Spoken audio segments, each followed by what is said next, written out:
Ladies and gentlemen, I've got terrible, terrible news. So, last night, as I was cleaning up the document, as is my wont, I happened to notice that I'm a moron. Oh my gosh! And in reaction to that revelation, I decided to go ahead and double check myself on the doors to make sure that, I hadn't missed any. It turns out we had! So we actually cannot progress with the game yet. We have to do another goddamn door.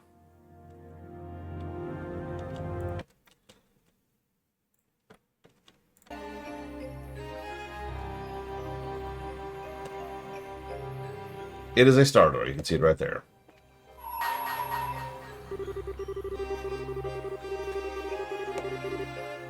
No game, only doors. The good news is that this is the last door at the moment. I have now triple-checked myself. The bad news is I bet you money we're about to unlock someone who's going to unlock another door.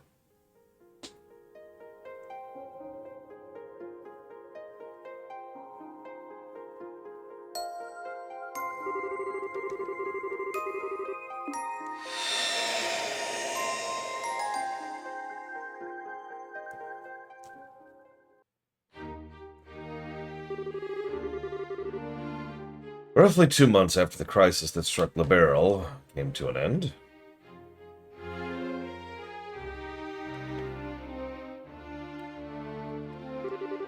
that concludes my report.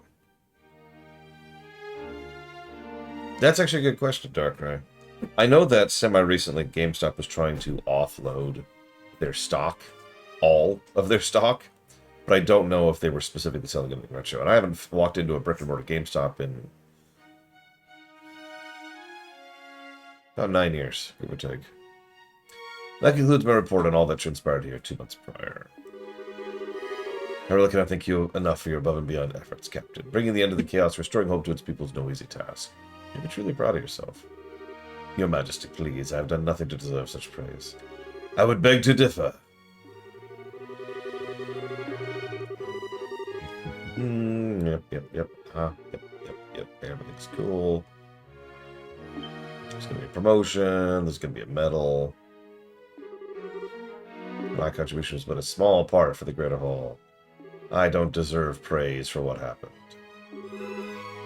Yes, but you were the one in charge of Marseille. I couldn't possibly consider promotion.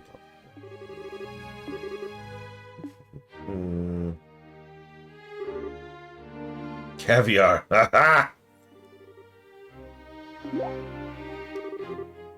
Captain, you must take the rest of the day off. Wow, that's a hell of a reward. You get 1 day off.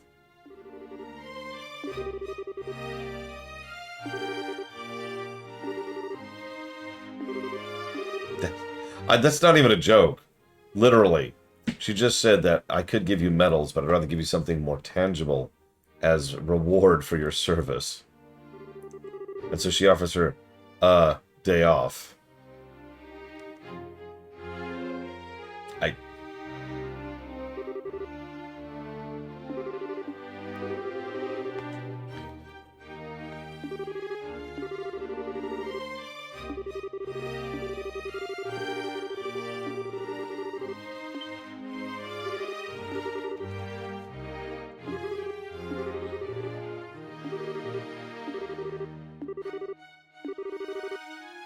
They're still repairing the Arcee, which is impressive, considering last I saw the ship was quite literally in pieces.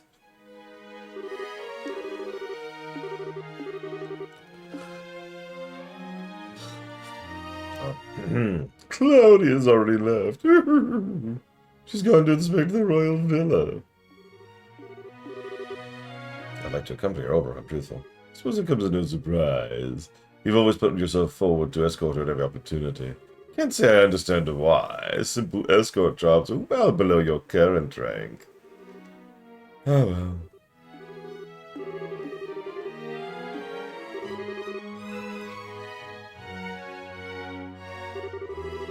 He's trying not to be too downhearted. Okay. What?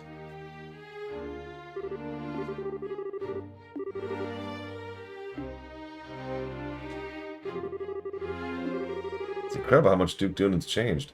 He's often seen in the administrative room working hard. He was the one proposed paying compensation. I always thought it was a good-for-nothing slob. He's showing that he has Her Majesty's blood after all. Yeah, because that's the defining figure. Or feature. Factor. Or function. Or something else that starts with F.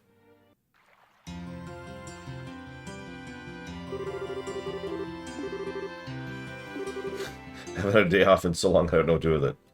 Oh, same. Should I go shopping? Perhaps do maintenance, work on my equipment? That'd be best just returning to my room and reading a book. I need to more than simply rest with my time. I must use it productively. Yes, that is what days off are for. Getting stuff done. That's not even a joke. Is it true Julia's returned to Grand Cell? Where is she? Where is she? Please don't push. Don't calm down. I've taken plenty of days off. I have a lot of work to do off camera. Hell, I did that recently. Oh no, please retreat back to the castle at once. It's Julia.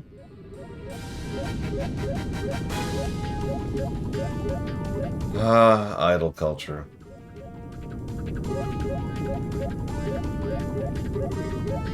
Hey, Julia, don't go.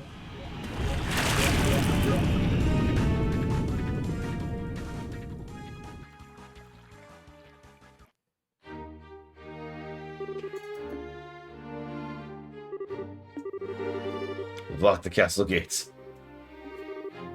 The peasants are at the gates. Don't worry, they're not revolting. They just want to see their idol crush, who happens to be captain of the guard. They appear to be some rather ardent fans of yours. We did have a large number of fan letters arrive at the castle this morning. I wonder if that could be related to all this. Fan letters? Yeah, some magazine company put together a special feature on you yesterday. It was full of information on what you're up to in the Flying City. Oh yeah, people who claim to be from the Laurel News are here while you're away. They say they put together a feature to capitalize on your popularity, so I wanted to get material for it. I think I've had enough. Ugh. Why am I getting this kind of attention? Fan letters? Magazine articles? Why am I being treated as someone special? I'm not. Not at all. God, it is me! Holy crap. First, Her Majesty praises me more than I deserve, and now this. All I really want to do is protect Her Highness, that's all. So I want to do now, too, but the opportunity to go with her escort and... to go with her and escort her seems to rarely present itself anymore. Was to be forced to accept that this is how things will be going forward. So Julia's crushing on Chloe. Chloe's crushing on Joshua. Joshua's taken by Estelle. And all the commoners are crushing on Julia.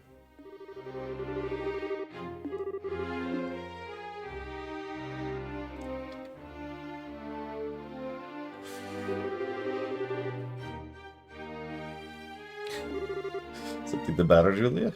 No, not at all. Good day to you, Archbishop. Good to see you again. I haven't seen you for some time. You have me concerned. Sorry for worrying you. I'd also like to apologize for not attending Mass as well. It's no trouble. All I ask of you in the busy times you face is this. No matter how busy you may become, you must never lose sight of yourself.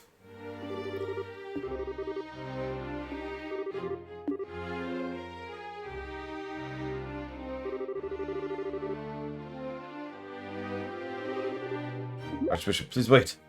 I must use you as part of a shenanigans scheme.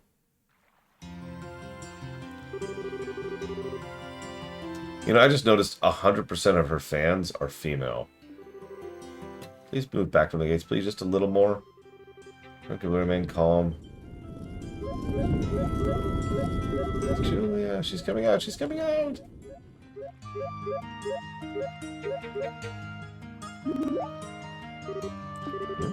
Oh, it's just the Archbishop and his sister. Come down, move aside, let us pass.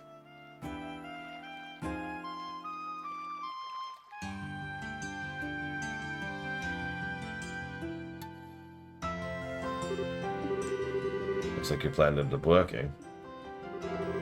Sorry for causing you trouble yet again. Ah, not to worry. You have my sympathies. Those are some fervent admirers. Mwahahaha!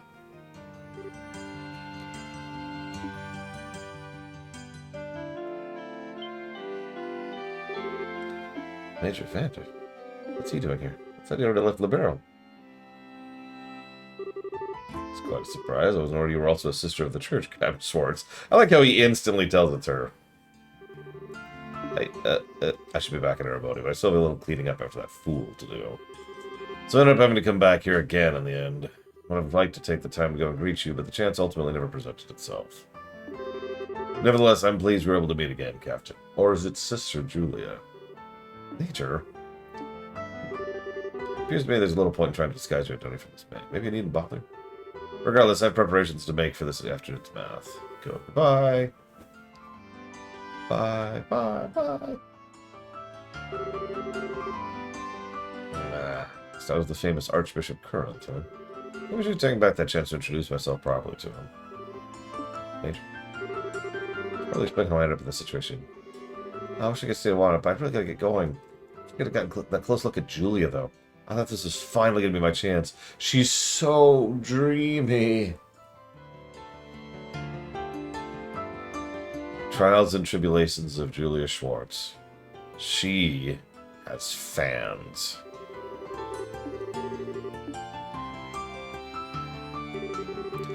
Should you like, Captain, I'd be happy to help you disguise yourself. Can't pretend to be familiar with her situation, but I can see you aren't comfortable being discovered here. In these situations, your instinct may be to hide, but I believe the best thing to do is the exact opposite. If it works for you, I'll be happy to accompany you somewhere a little safer. Ah, Julia.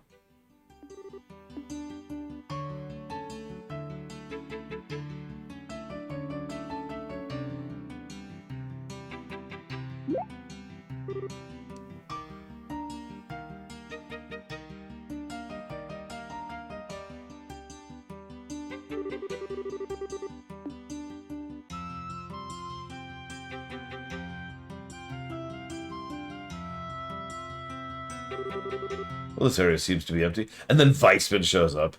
And it turns out Mueller has been oh god, a plant this entire time.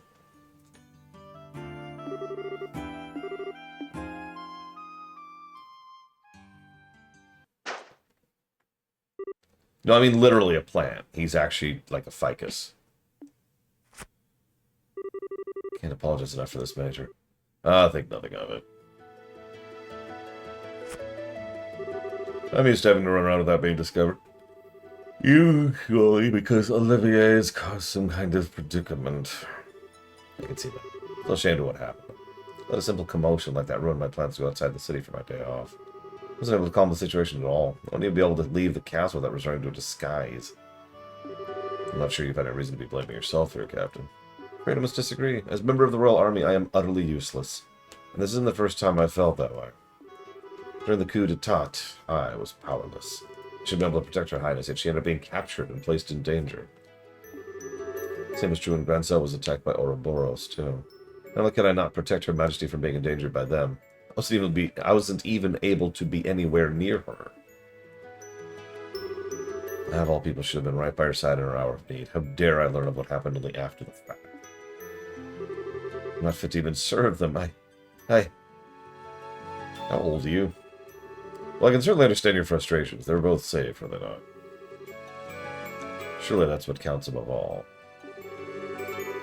Much as we wish to be, no human is omnipotent. Neither of us are any exception to that. I understand that, or at least I want to believe that.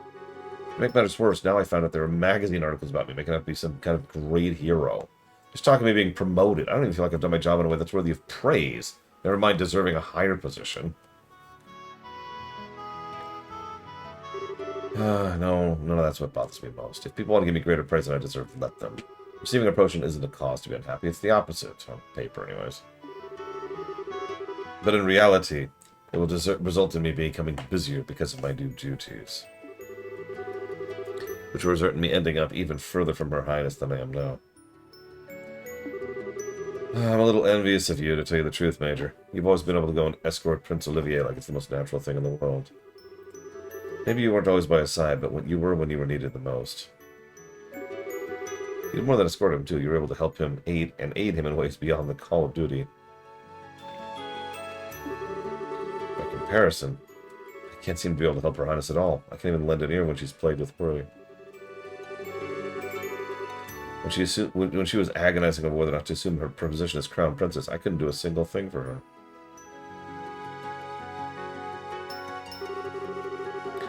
I feel somewhat reluctant to give my opinion here, as I can hardly pretend to be versed in your situation. But from what I understand, your position seems the more fortunate one.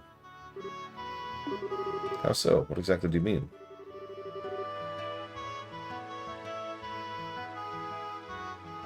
I didn't mean to offend you. I apologize if I did, but protecting that fool is a task that was thrust upon me the moment I was born. Between us, I find myself envious of your natural loyalty to the ones you serve. The moment you were born. Oh, right, you're a Vander. And a military family who traditionally serves the Imperial family. Yes.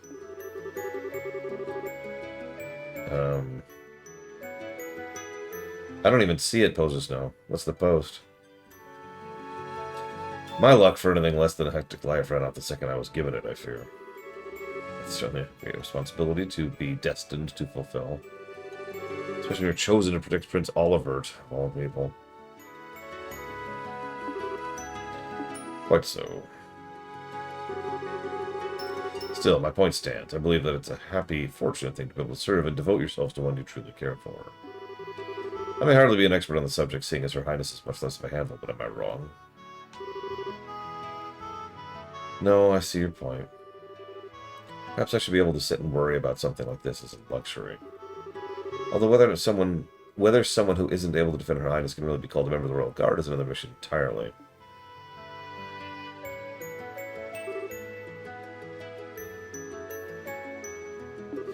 Captain, if you'd like, I'd be happy to teach you a good way to clear your head.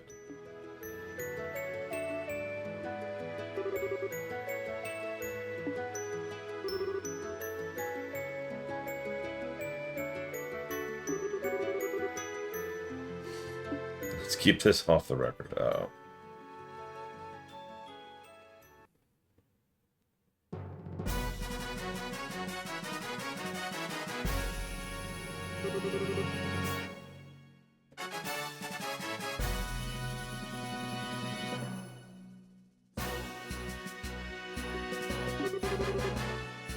So, anyways.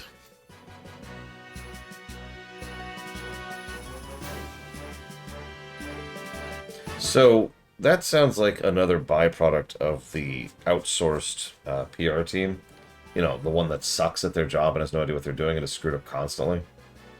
As opposed to the PR team, which was really on top of things and doing excellent stuff for years, which is naturally why they were fired, so that they could make room for more money for the Microsoft AI division.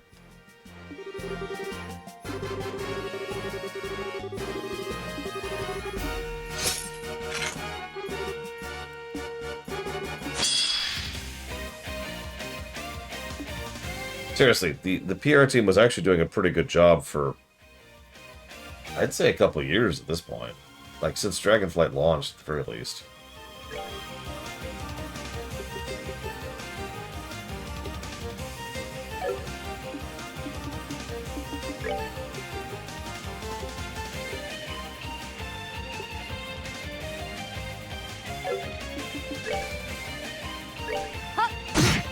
Oh. My soul and sword are as one!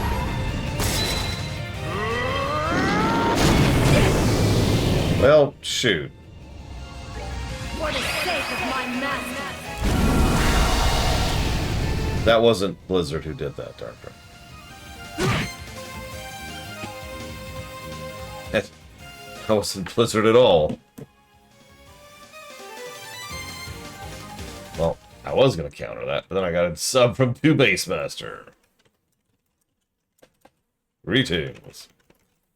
There's Fire Emblem, 3 houses, Triangle Strategy, and Tyranny. Thank you, 2 Base Master, for the sub, as always. Hey, Easel.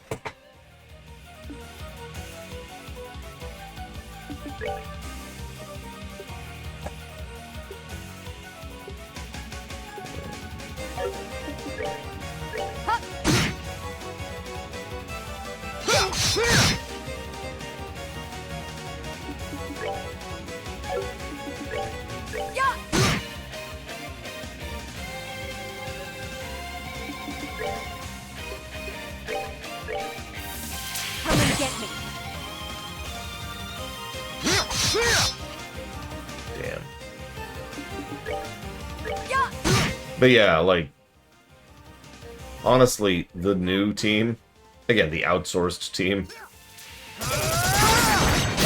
they're not very good at their job.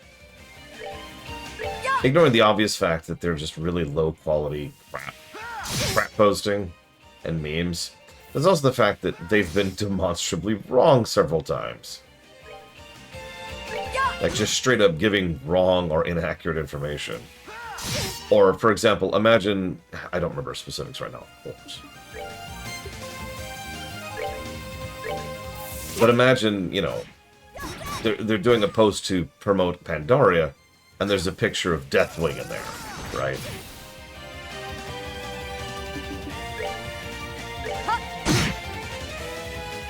That's a made-up example, but that is the kind of thing they were doing, this new team. Also, they had things like spelling errors and grammar errors, which makes sense because they're not based in the United States, and English is not their primary language.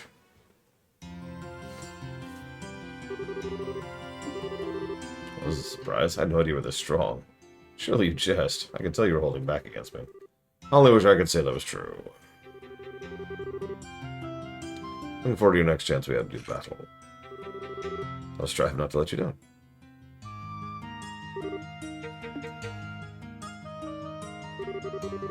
You said to me you failed to protect those you care about most.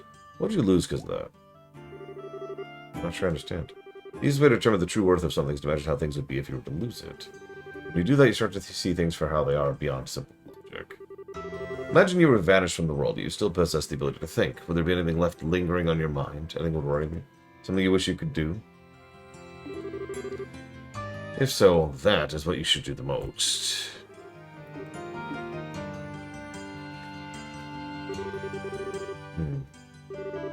I cannot thank you enough. Thanks to you, I can finally see the path I ought to take. I'm sure to take all you've taught me today to heart. Just don't assume I thought of any of what I said or done today myself. I'd often cross swords with my uncle to clear away frustrations from having to deal with my own insufferable charge. Probably about time I thought about returning to Erebonia. As much as I hate to admit it, I'm feeling a hint of concern for his well-being. Only a hint? Only a hint. Screw Oliver. Or screw Olivert, rather.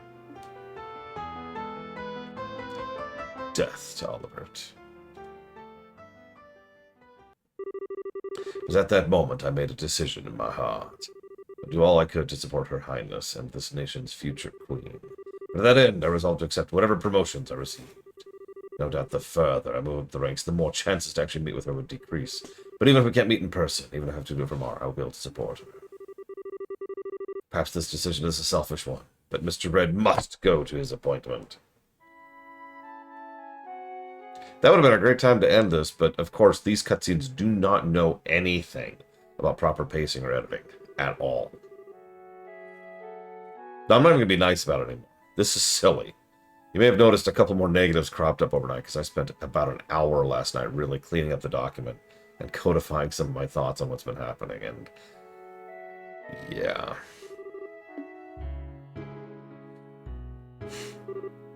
Scream! How come you're back here already? Scream?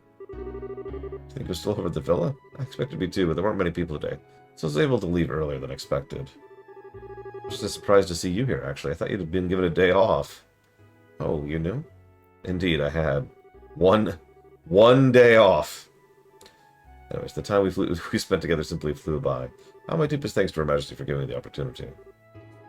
Yes, I'm extremely grateful for one day off. I hate to keep banging on that point, but seriously, this is so Japanese. Everyone's acting like it's this huge deal that she got a day off. Jesus Christ. Julia, I realize this may be out of nowhere, but I wanted to thank you for always supporting me. This is out of nowhere, but it's something I should have done ages ago. I can't believe it's taken me this long to state the obvious. Everything my parents would have otherwise taught me, you ended up doing in their place. How to fight, how to act, how to think. It's like I'm only now realizing how much of what makes me myself are things I learned from you. I feel like I've grown up always seeing you as a role model. I remember grandmother laughing at me at one point about how similar I am to you, too. Even the little things like how I walk and move, she says I'm just like you. Julia? Something the matter? No. All this time I really have been right by her side. I've spent all the time worrying because I couldn't see her by mine. As far as she was concerned, I was always there. I am truly beyond help. Worthless and pathetic. Chloe, may I say something?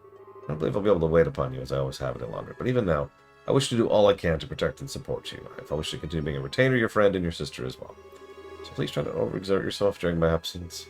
Even if I'm not able to be near you all the time, I still want you to know that you can always call upon me if you need me. Of course I will. Although I can't promise I won't find myself unintentionally taking advantage of your kindness. I'm always happy to have you to depend on. And I'll always be glad you feel this way. And that's the end of the scene, right? Nope!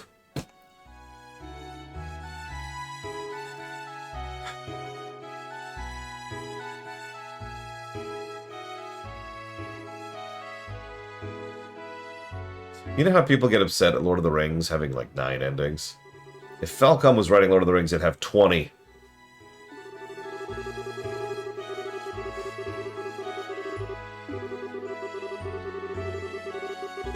It seemed inevitable that the fragrance of the tea she drank that day would remain in her memory forever. Wait. Oh my god! And it was only 26 minutes! Jesus Christ.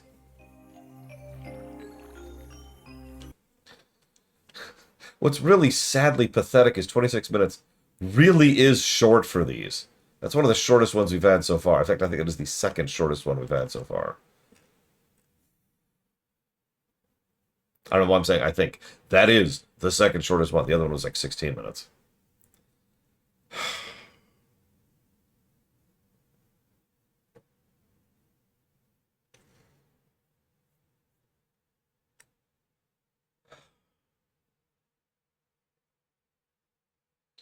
I can actually push-ups. As it happens. The longest, that was Chloe's big one. The Chloe school one. Which was 91 minutes. Soak that in for a second. Now, having said that, there's actually a couple of asterisks there. So, I read all of the Chloe one out loud. I didn't read all of the Shira one out loud.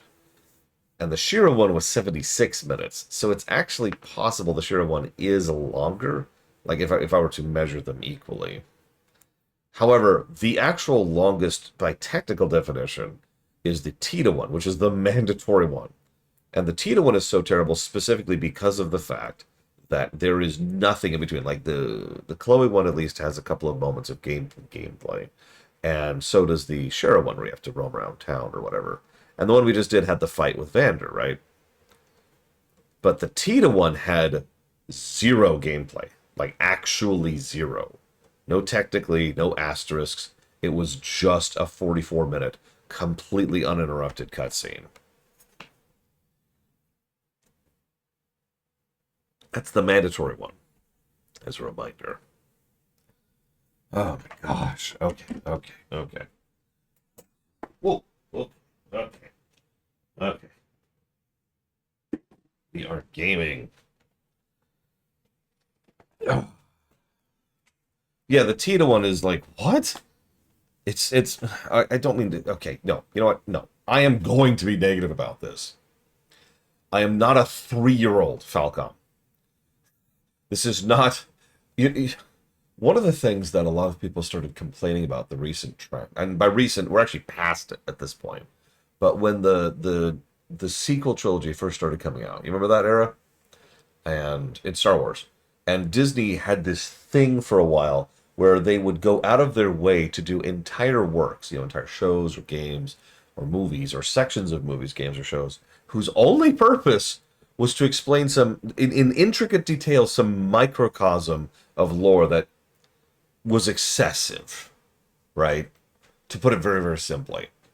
I don't mind fleshing something out. There's a lot of good that can be done from fleshing something out. But what Star Wars was doing, what Disney was doing during that particular era, was saying, you ever wonder where exactly Solo got his name from? How about his gun, which was actually iconic. A lot of people don't even remember that it was iconic because that was mostly an EU thing. But still... Let's explain that too. Let's explain everything. Ah, yeah, it didn't matter. It didn't matter. So yeah, like yeah, okay, we've met Lecter and we've met Lucy, and we are aware of the fact that Tita now has. Yeah, exactly. Explaining the Castle Run. The whole point. I realize I'm just picking on Solo at this point. We don't need to have the full detail of exactly how Tita managed to make the stupid mech that she will show up with later. The example of this is Shera's thing, right? We've known for a while, like at least since the second game, that Shera has a bad background, that she came from the streets, and she was picked up from the streets and put into the traveling circus. And then we know what happened with all that. We know her background, we know her history, we know that she didn't have a very pleasant life. We know that she picked up all these skills, and we know that she was trying to make sure that she paid it forward for all the kindness she received from the troop, and then from the bracers, right? We know all that, and then we had a 76-minute cutscene explaining everything I just told to you, but worse.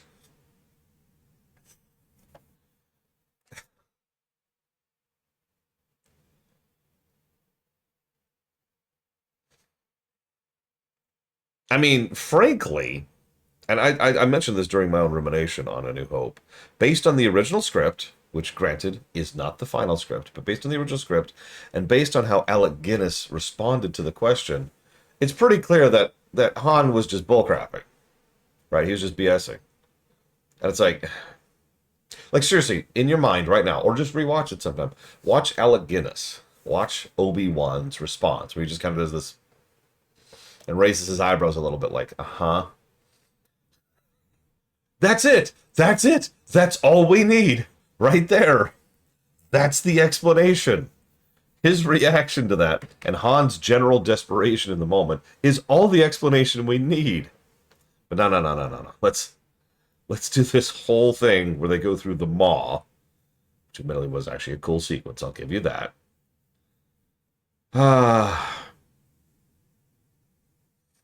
Yeah, exactly, Blade Javal. Like I don't like hold A New Hope up on a pedestal, but there's some smart storytelling in that film.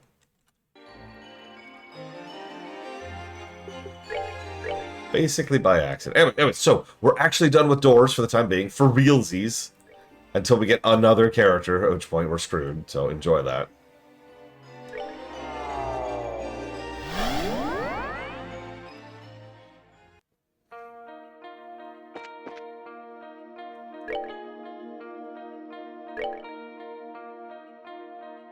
The hell is that? Enemy. That is a huge dot on the map. Wow, look at that. Alright, who do I think the next character to be? So we've already got Annalise and Shera. Yeah, no kidding, Darkrai. There's actually a lot of writers who work better in a team. Go figure. Most writers cannot be a one-man show or one-woman show. One-person show.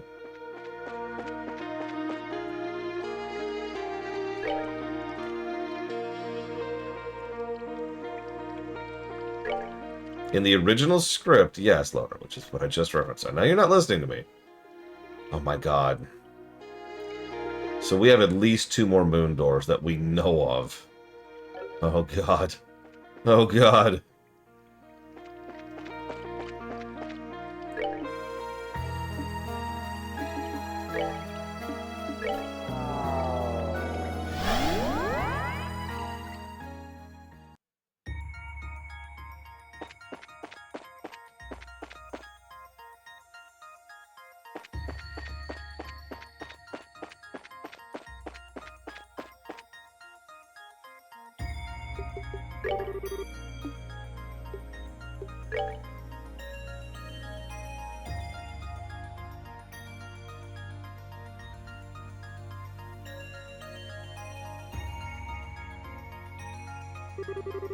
Quite impressive training facility.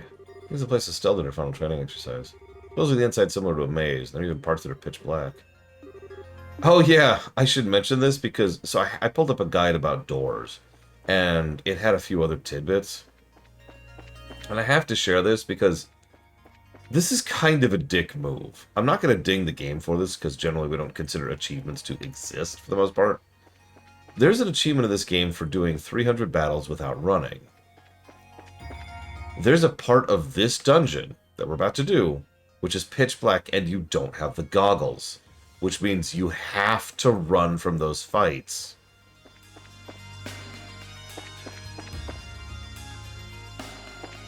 Yeah, that's a dick move. Now, I would be willing to believe it is incompetence, as opposed to deliberate malfeasance. But what the crap, Falcom? Right.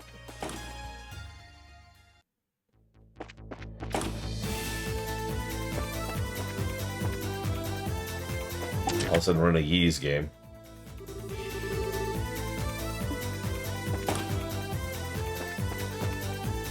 I just realized I have no casters in the party. I should fix that.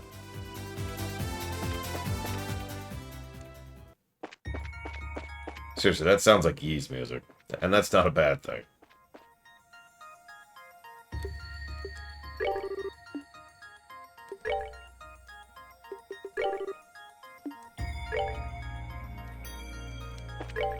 That is a good question.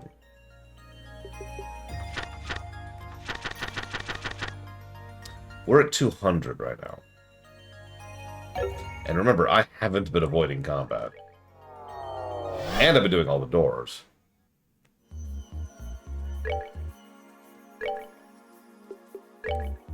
Right. No, hang on.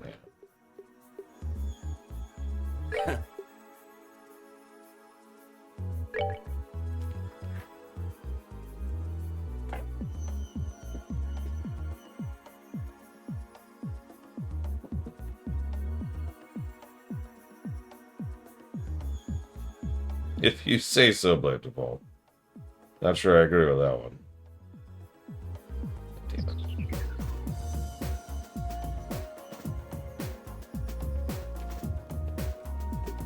Ready? Hang on. I just gotta set up my orbits really quick.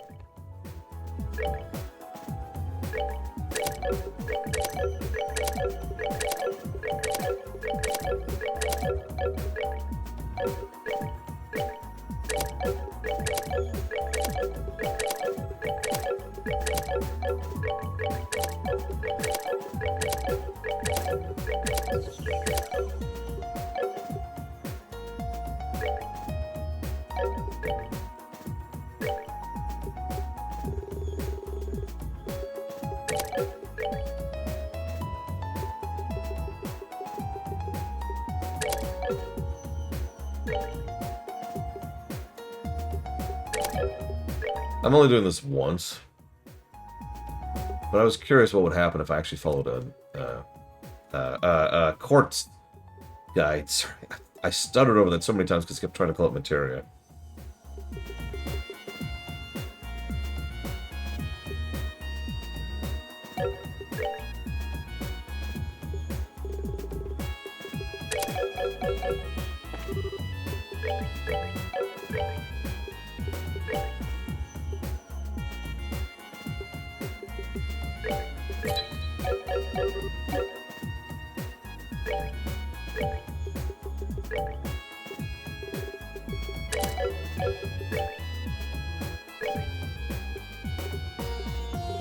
Hey, Saber for life. How are things?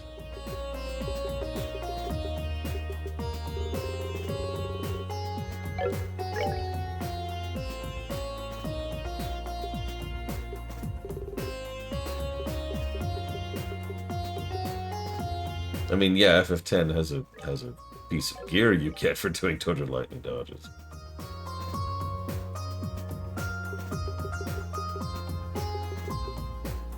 I don't like any of these. Jeez Louise.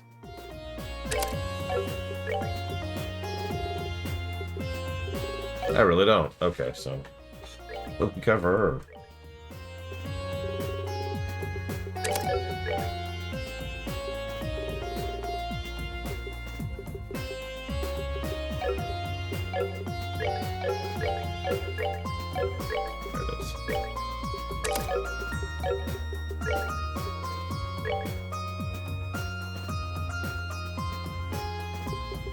Yeah, I was gonna ask which one, Dakota, because I saw you say that like right as I was cutting off. And I mean, the Saga games are pretty similar, but they also vary pretty.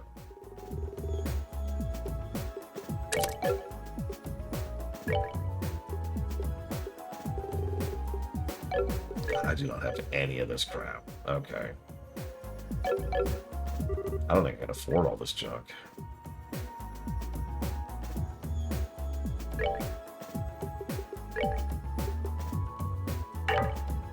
I literally can't afford the very first one. That's hysterical.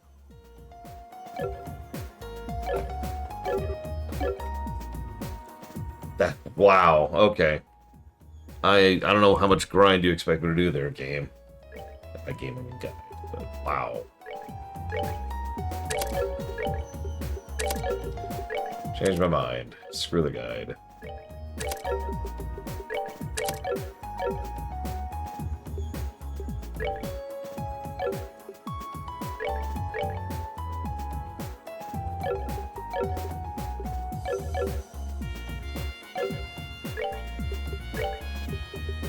Great! Take it!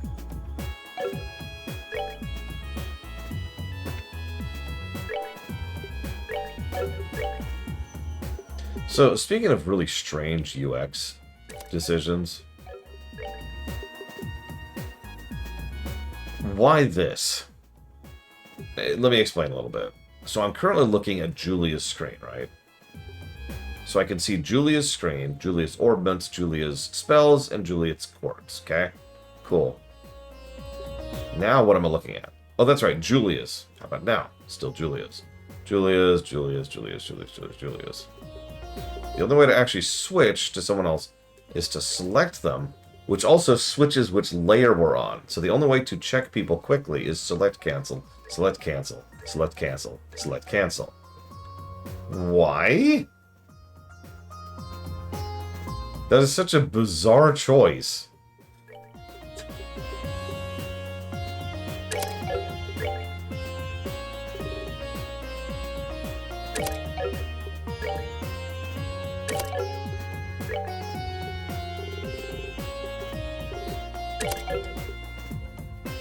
I actually haven't played... No! Two-Base Master!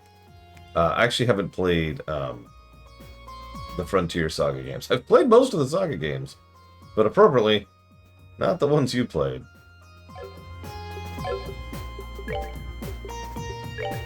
Because, of course. Sounds pretty, well, it sounds like a Saga game, frankly.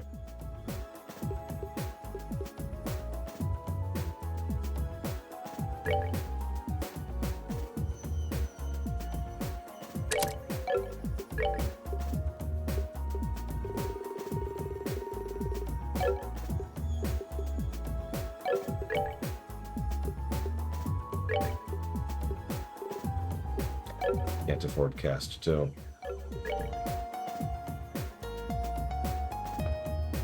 Wait, why does Joshua have cast? He shouldn't have cast.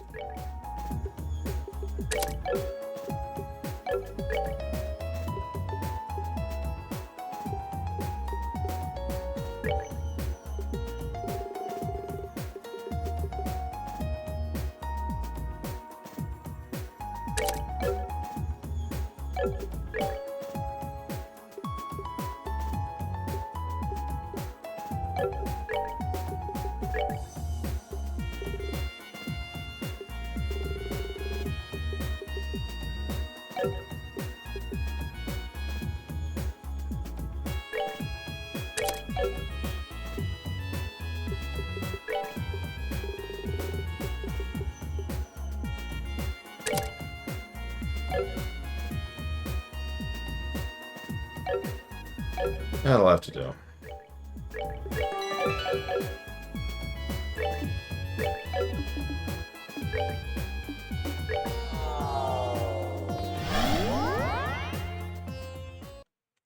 While we transition over here, put that towards, let's see, KOTOR 1, KOTOR 2, and Fallout 3. I'll put it towards 1, 2, and 3. Thank you to Base Master again, being part of the show. I hope you've been enjoying the VODs for what they are. Okay.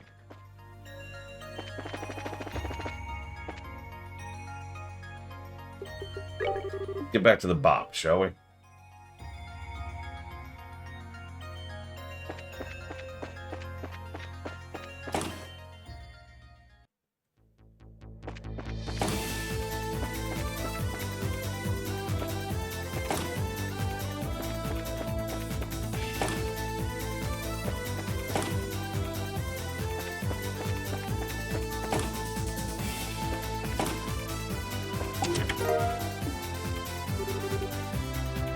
There's no greater void than the one between your ears.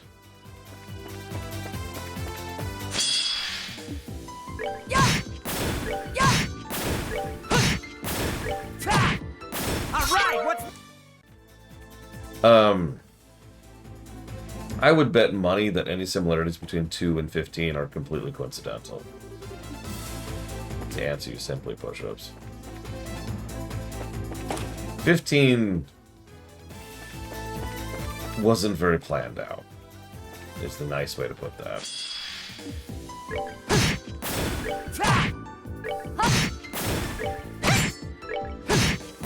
We're not done.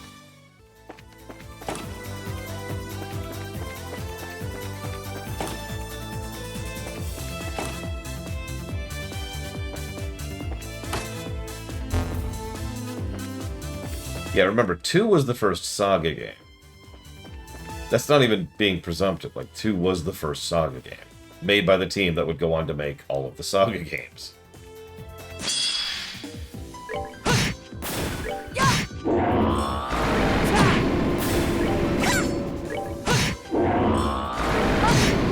the sake of my master! Jesus Christ. I'll take that, Sepith. Yeah, I'm with Pillars of Snow. 15 probably shouldn't be as much of a game as it is. It's kind of a Devil May Cry 2 situation. It had so much going against it in every direction that it's shocking it's even functional.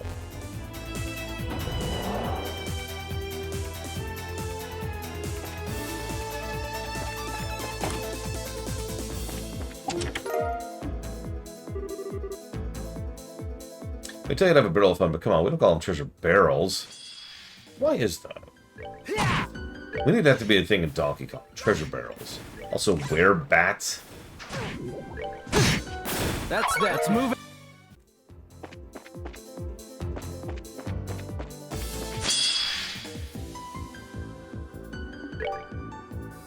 Yeah, werebats. Oh, yeah, to further emphasize that grind problem with Sepith I just mentioned. That hurt my ears. I've had Josette equipped on my backline pretty much the entire game to boost how much Sepith I gain out of battle. Or from a battle, excuse me.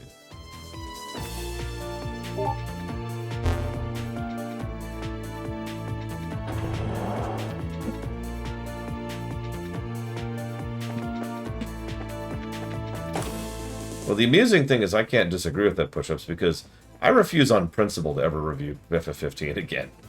So I can't actually prove how bad FF15's story is. Yeah, that's what I thought would happen.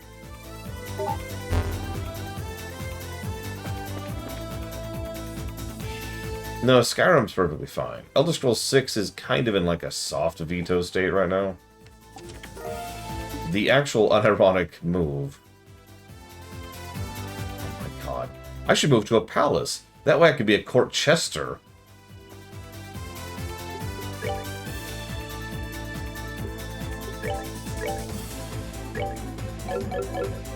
Anyways, Elder Scrolls 6 is probably going to be a sufficiently important game to a sufficiently large number of people that what I'll do is I will buy a burner drive whose only purpose is to be the drive that you know, Elder Scrolls 6 is installed on. So it'll be a bit of an expensive run. That presumes the interest is there. Yes, I know that the Saudi Arabian kingdom government now owns EA, and EA has shouldered a huge amount of debt in order to accommodate that purchase. And yes, that's absolutely terrible, and yes, I'm basically going to be walking away from ever streaming anything EA again once we finished up whatever EA games we have on the books, which is not that much.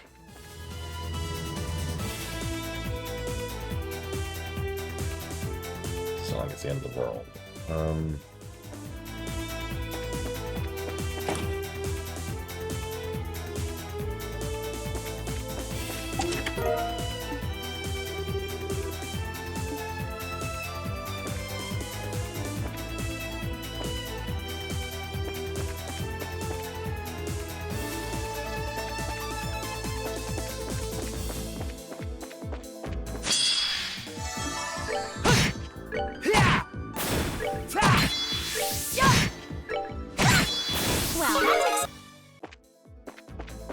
That's true, Easel Games.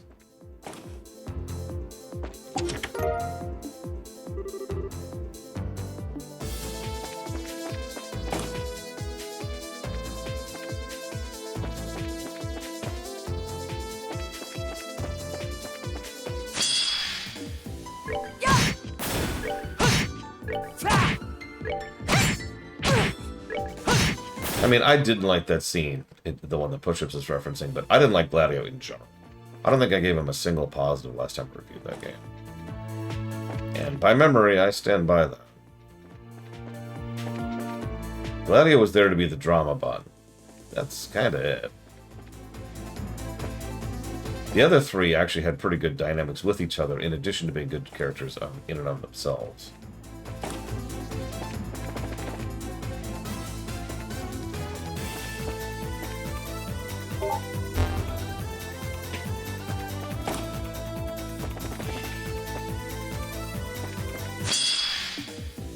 I do like this song.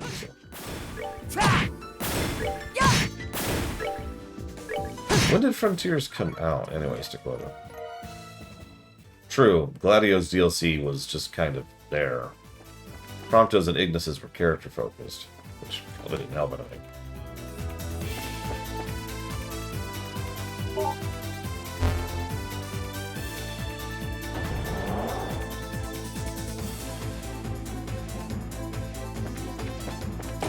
Okay, so it is the one I thought it was. I'm only familiar with it because I actually grabbed its soundtrack back in the day.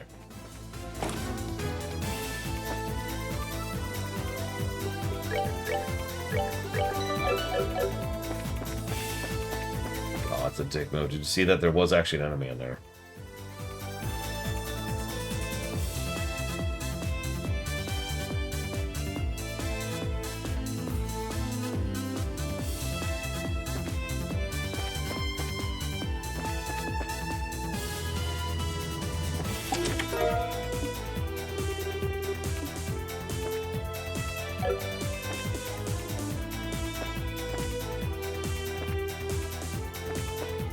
I mean, they haven't even taken ownership yet, Push-Ups.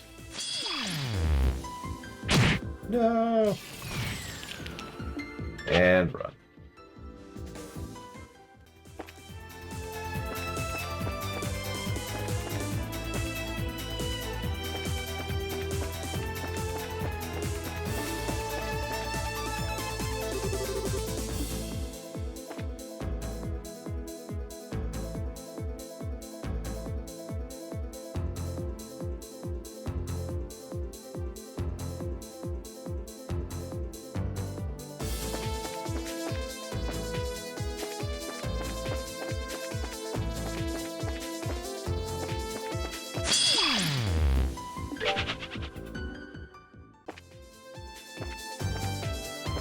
I know most of my concerns is not the homophobia, quite frankly.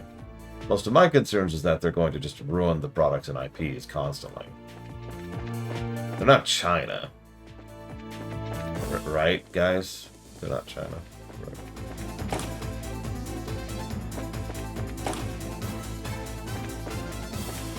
Tencent, if you want me to get specific with that accusation.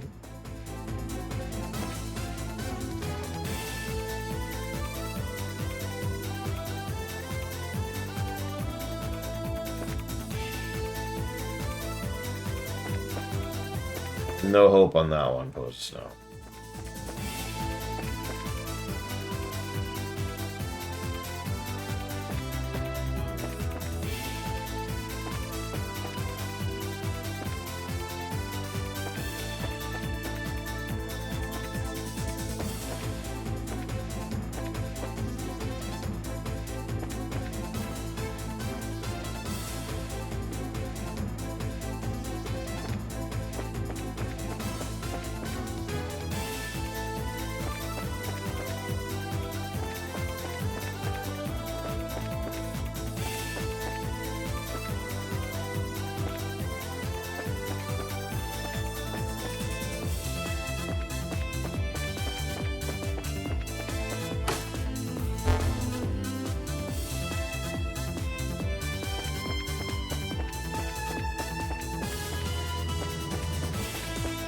Ah, this is what was tripping me up.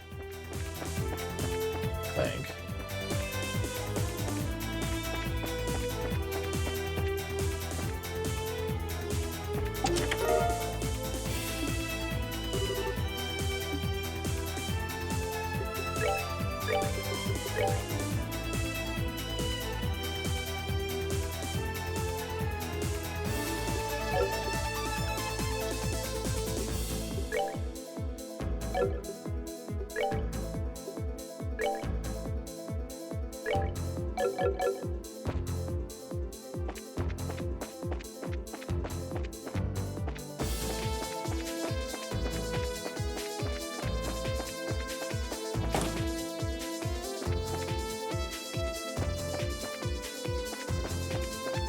Oh yeah, no, Mass Effect 5 is turbo dead.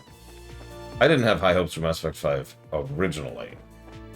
The odds of it coming out now are extremely low. And the odds of it coming out in a decent state are even lower.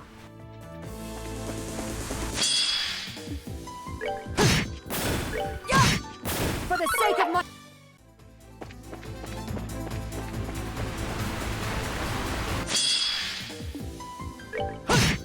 So I just had a random thought. It's now EA's job to explain why Mass Effect 5 now has... Now no longer has any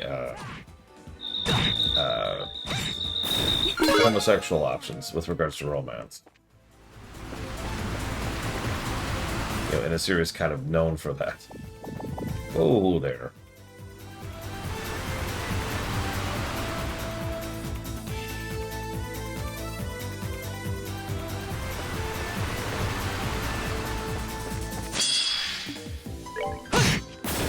And of course, all Asari can only be romanced by men now. Right. Do you mind repeating it, Pillars? No, I saw it, and I didn't have a good answer for it. So I was going to chew on it more, and then I got really distracted. It's called the I Am Worthless effect. Okay, so that's...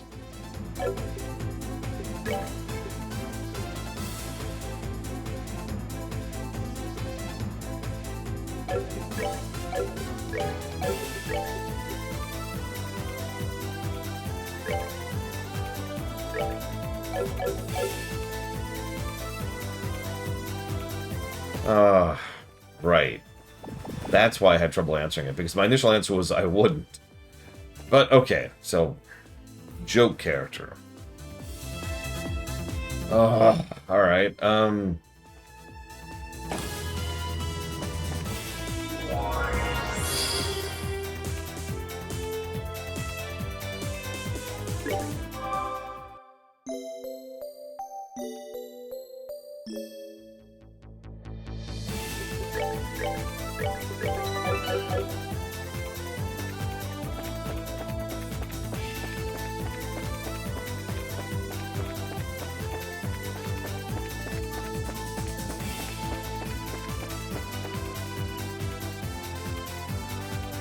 Oh, great.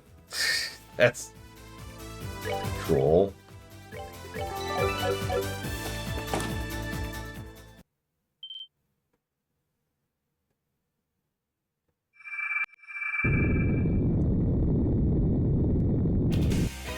Oh, it's agate. Okay, I'm gonna be honest, I didn't call that at all.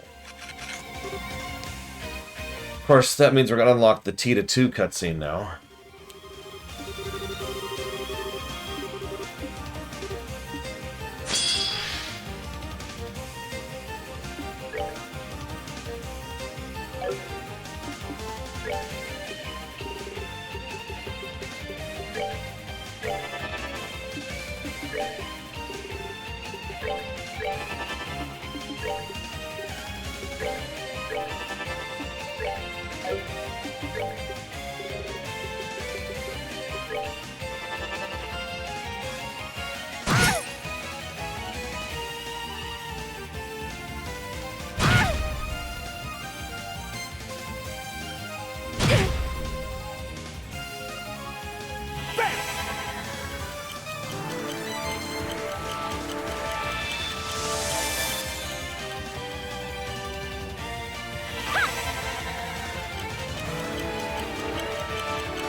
I'm struggling here, Blizzard. Now you've really, like, stumped me here. Because most joke archetypes I don't care for. So I'm trying to think of a joke archetype that I would bring to a D&D campaign. You know, that wouldn't drive me bonkers after the first session.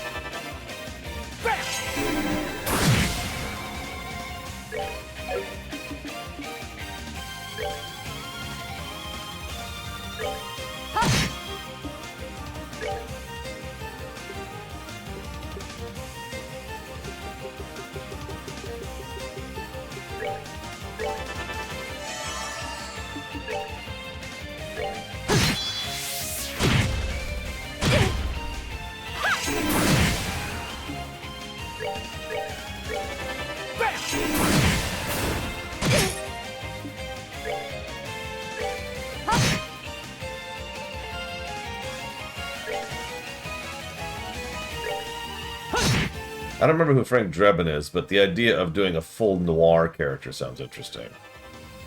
I couldn't do it, of course. I can't do no. I can voice noir, but I have to write it out in advance. I can't do it on the fly. Ah, Naked Gun.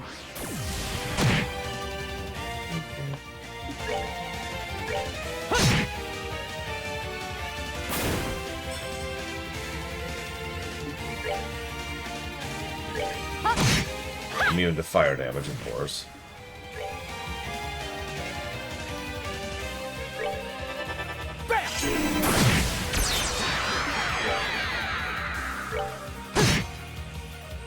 Really easy. Interesting.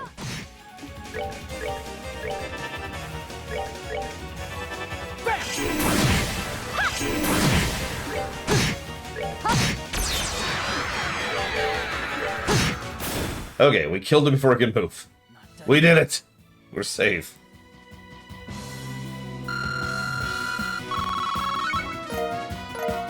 Yeah, I guess a Leslie Nielsen type character. In general. Just that archetype is my answer to you, Pillagers now. Because I can do that. I can play completely straight. It's actually what I used to do in improv, because I was usually the straight man that other people would joke off of.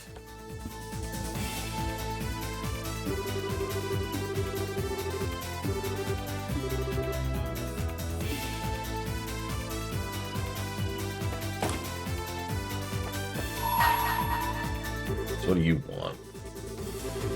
Food is the basis of all. Man can only tread with the right path of food and stuff. Only we've committed 20 kinds of food to memory. Show this door open. What? Oh. Okay.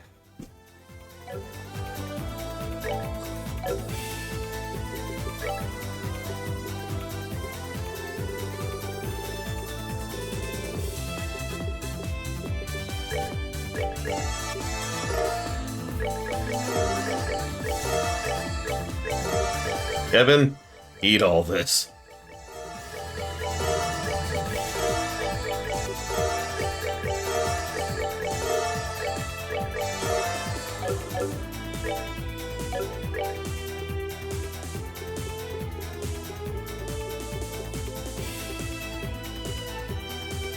Okay, that should be 20.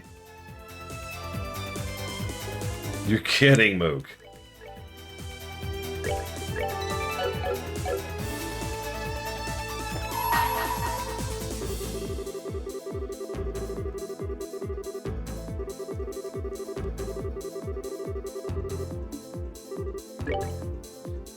So, you know how this works. We've done a dungeon. Time to do a door.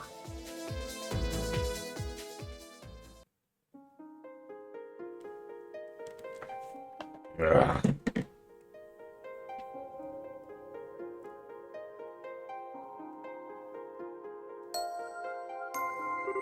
let me adjust something over here really quick on my screen. Just kind of change a few things around here. I suppose I should give negatives as well. So.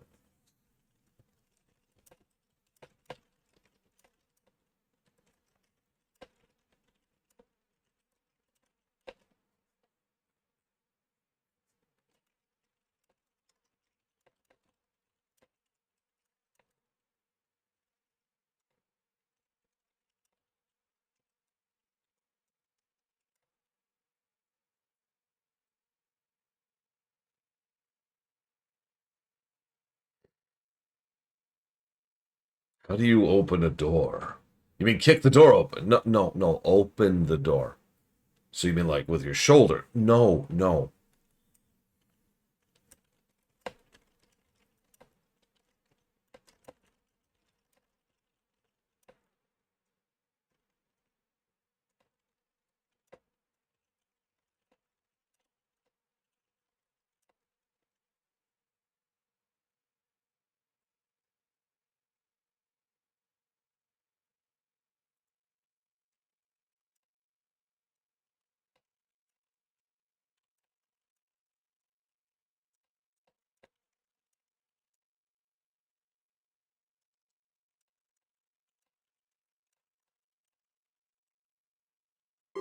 Okay, start door. Let's do this. Oh, let me get the timer. The timer!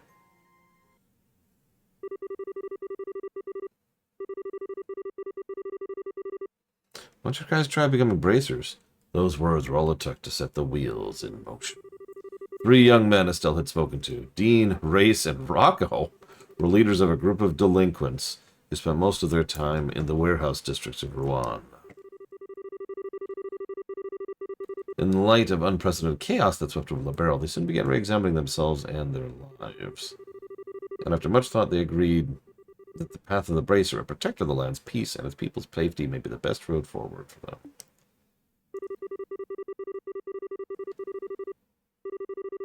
It's not to say, however, they didn't have any ulterior motives. No, no, no. They did think they would also give them an opportunity to be trained directly by the guild's Karna. With this hope in their hearts, they made their way to the Rouen Bracer Guild and expressed interest in joining. Do you... okay. Sure. But the guild's crafty receptionist, Jean, had other ideas swirling in his... You know the worst part about this text? You probably haven't noticed this, but there's no skipping this type of text. When it's rendering like that, here, like this, I can't do anything. It just renders at its own speed, regardless of me.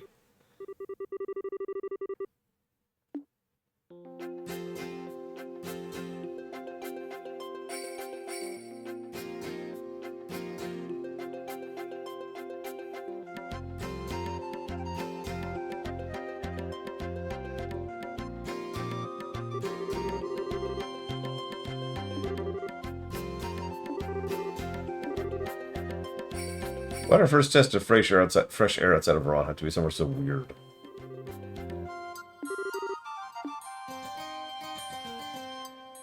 Oh god, Darkrai. I love Dragon Quest Builders 2 to death. Like, I think it's in our top 10 range, isn't it? Someone do me a favor, real quick. What is DQB2's ranking right now on the golden number? It's really high, I know it is, because it should be, because it's an amazing game. But holy god, does he need to learn to talk faster?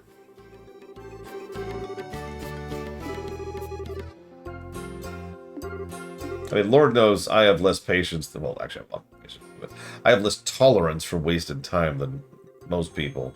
But everyone else I've ever seen play that game has had the exact same reaction to it. I'm impressed you made it this far without dropping out. I wasn't sure you had it in you, but you sure as hell proved me wrong. Aw. 21st, so yeah, it is in the top 25. Yeah, I was gonna say, it's in a striking range of 300, which is crazy high.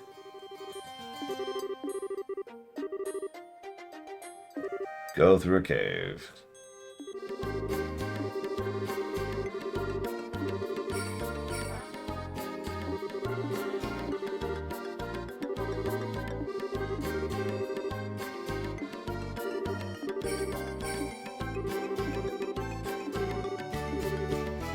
Okay, so, sorry, I guess I should summarize some of this. They're at the very end of their bracer exam, and the exam is get to the cave, get to the end of the cave. That's it.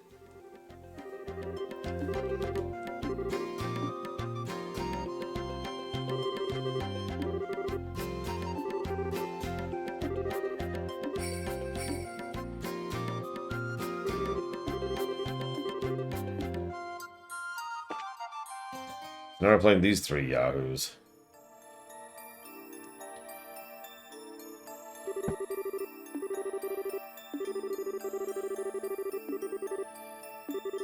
Yeah, he'll be waiting for us at the end to challenge to a fight. I guarantee it. I think so too, huh? Well, no battle or training so far, it's a pretty safe guess. That's where every other exercise ended. Every exercise they've done has ended with Agate beating the crap out of them. Okay.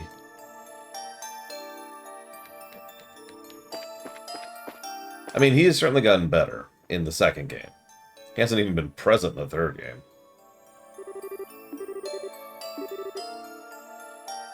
The weaker something is, the meaner it's gonna look. You sure that description fits us, I think? I mean... Oh my god, they have, like, no Sepith at all.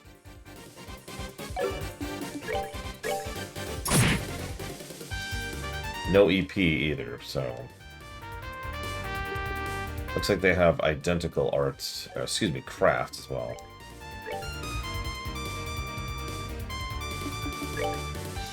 Yep.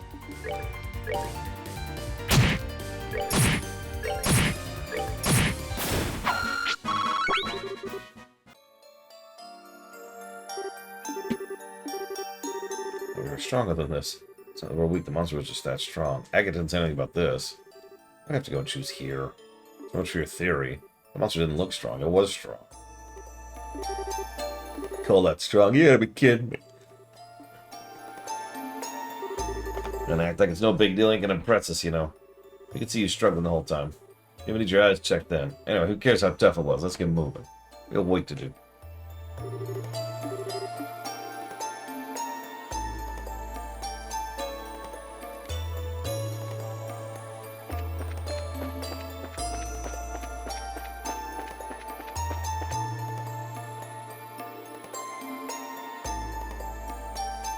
That'll be a fun thing to fight with 3 melees.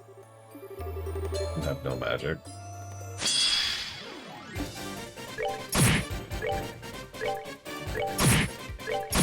Everyone crowd around. There you go.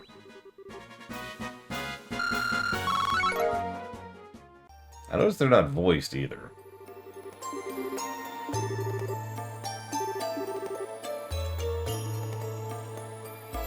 Oh, we're struggling against these guys. They should be nothing.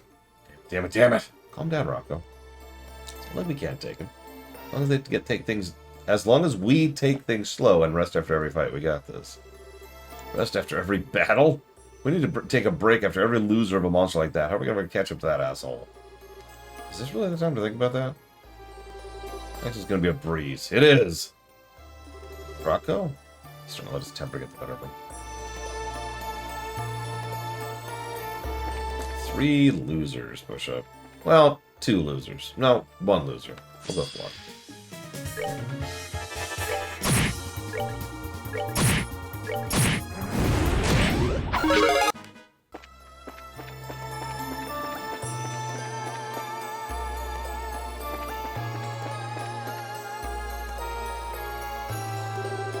Here's the next one, I guess.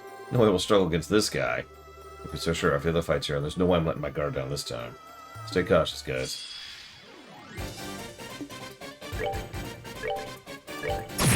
God, their move speed is awful, and they have no range. This is like those battles and tactics games where you're, you know, forced to use a terrible party for an extended sequence because, you know, they're crap. Oh, there are 3 of me. Huh? You say something? Did you hear me? I meant what I said. Well, there were 3 of me instead of just making YouTube jokes. I'd be dumb by now. If you say so, man. Whatever, boy. Of course, if you, this is the group we got. We're gonna have to stick with it. Keep the crap talking this up, alright? Just don't drag me down. Because I'm super awesome. Woo! Narrator. He was not, in fact, super awesome. The level of awesomeness that he had was, in fact, quite low.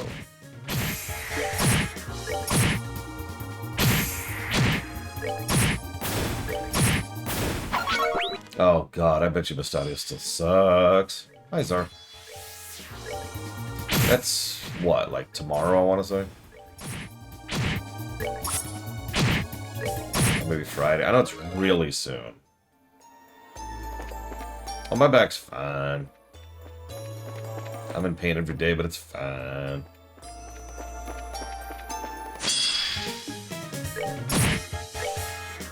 I mean, I sleep on an inflatable. There's no fixing that.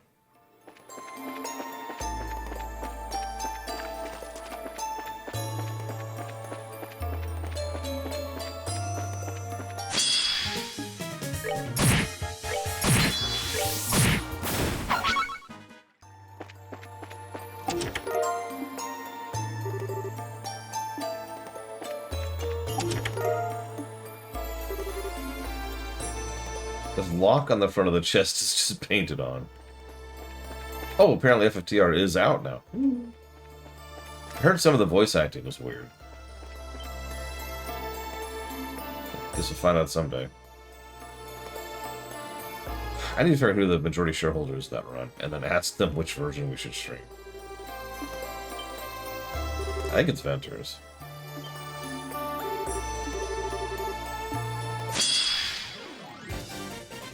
Kodiak cakes? I don't even know what those are, but good fortune. Okay, let's go.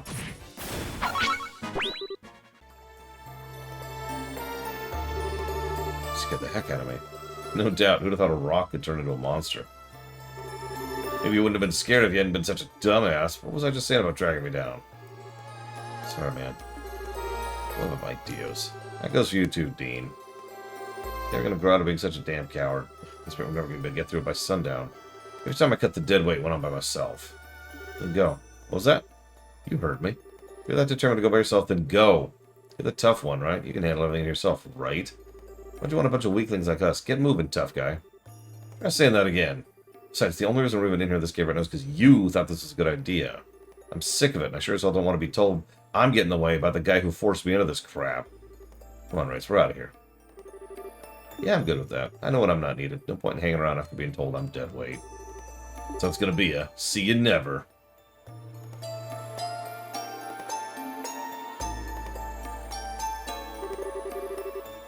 You ever get tired of keeping that act up 24/7? Who cares? He's on his own now.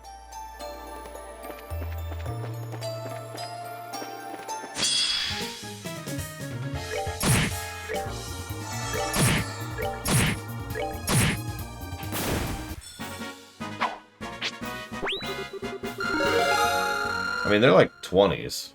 Young 20s, I want to say. Oh. I really turned around to the map. There we go. Of course, I don't have a map. Yeah, the whole attitude of never letting go of the tough guy act under any circumstances, even when everyone in the universe can tell it's just an act, irritates the piss out of me. Mostly because of real life, if I'm being honest. But when it shows up in fiction, it's just as irritating. It's like, no, just stop. Just stop. Just quit it.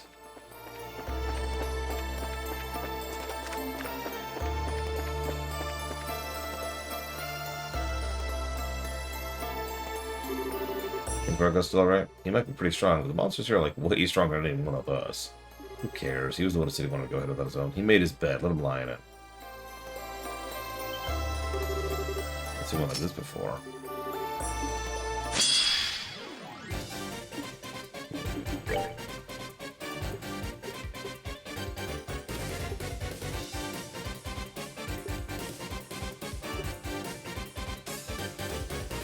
Yells abuse, distracting ally from injuries. Heal for 3,000.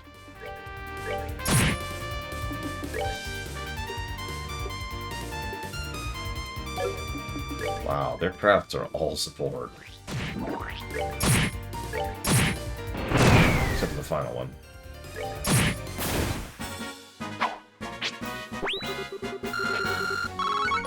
Yeah, am I the only one who remembers the fact that Rambo broke down sobbing because of the emotional trauma he went through? I'm just saying.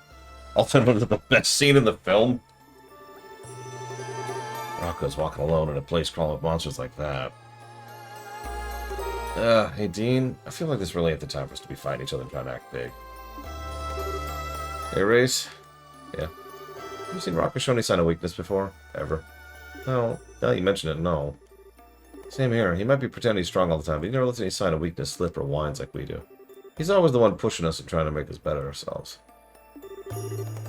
Yeah, I guess you're right. I mean, if it weren't for him, we really wouldn't be here. We'd be loitering around back in Ron forever, probably. We can let all the deadweight stuff slide this once. Maybe it pisses me off, but I ain't about to turn my back on him. Sure, that's abusive.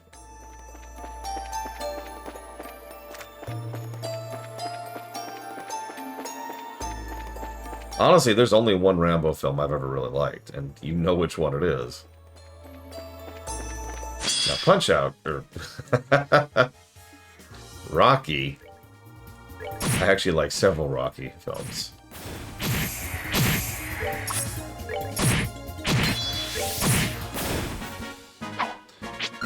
I didn't do that on purpose.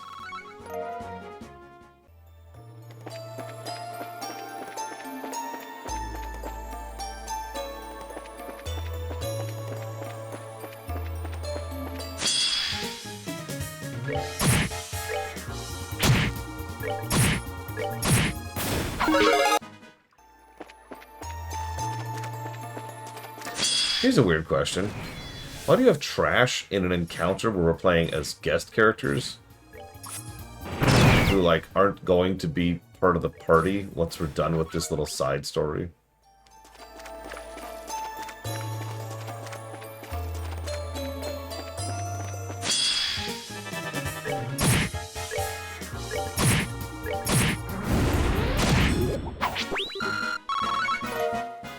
I mean, I guess we're keeping the Sepith after the fights? I'm assuming we are.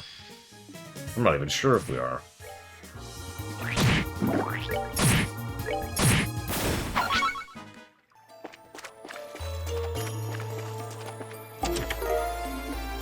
And, like, I guess the items stick? I'm not even sure. Like, these are such pocket dimension-y stuff that it's like,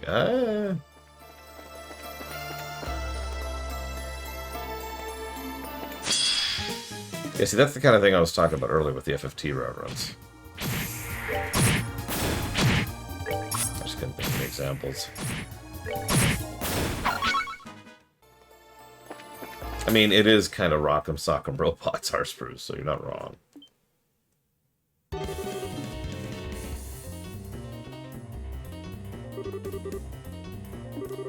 Can't move. Looks like this is the end of the line for me.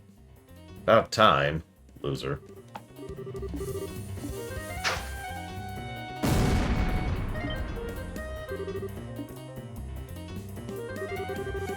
You're a real sore sight, man. What are you guys doing here? I thought you bailed.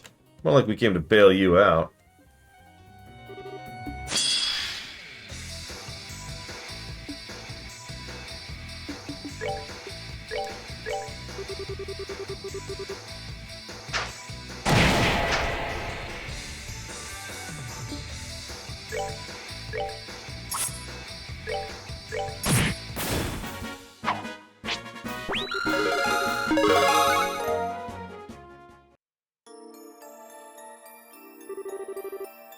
think I made it in time. Seriously, you better have more than you could chew this time, Rocky. What are you two doing here? Why'd you come after me? Not those guys. I could have handled that just... No, you couldn't, you dumbass. What's that? Once in your life, stop being so stubborn. If you hadn't come when you did, you'd be dead. And you know it. You just don't want to say it. What's that? I guess I ain't got the right to be getting all right. Sorry, man. I shouldn't have told you to go off alone like I did. What? You're totally cool, dude, even though you're a toxic asshole. Alright, you got me. I ain't no dumbass. I know my limits. You're probably right. Just in so much of a rush to try and narrow the gap between us, I lost sight of myself. That last fight was enough to open my eyes. I have seen the light.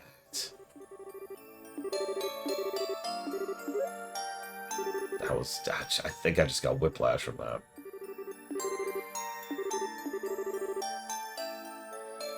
When someone's frozen, you're supposed to use an item on them, like a Curia Balm. Were you trying to kill me?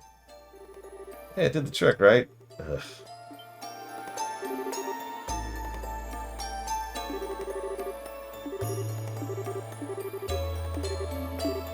Also, homoerotic subtext there that I just kind of skipped over as well. I totally don't want to kiss you, right? Right, that would be crazy if we wanted to kiss, right?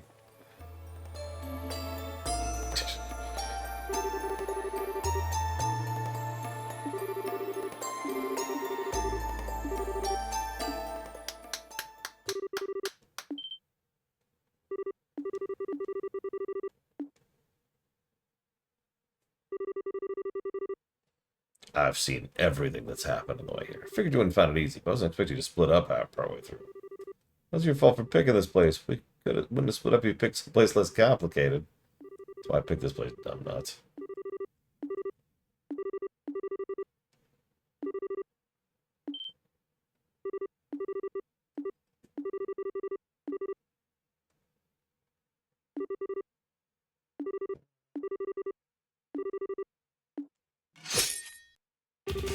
Of course we're gonna have to fight Agate.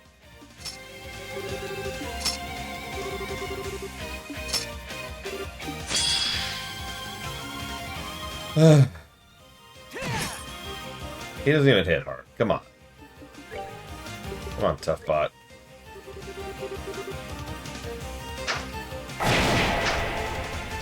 $200 CP. Miss! Oh, okay. Fine, yeah. Okay, so... Yeah, trying to understand Zarda's question here.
I don't really understand the question, Zara.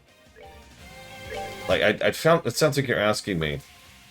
So, if a game has good encounter design, is it acceptable for it to have an option to have, like, basic combat? Like, I don't... I'm trying to come up with an analogy, but I'm failing at it. Oh, that buff lasts for, like, 2 turns. You ready for this? Oh. Jesus Christ.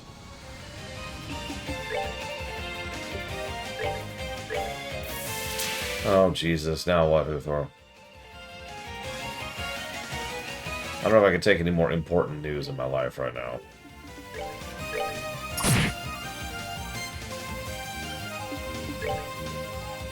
Oh, actually, I knew that. It also lets you go back to the Alpha Quadrant at the beginning of the game.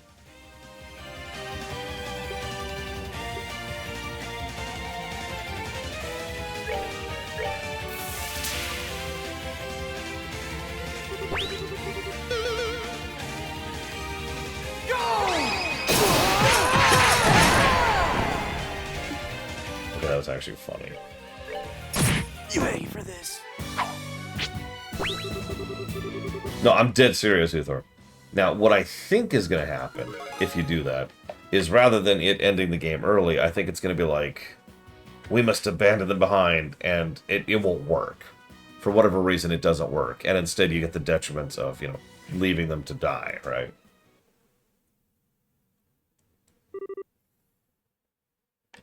I mean, having it be an early ending would be funny. Time to go home, everyone. Cuts to Q. Hold up, hold up. That's not how it's supposed to go. Okay, and then we're back at the beginning, and then the game restarts.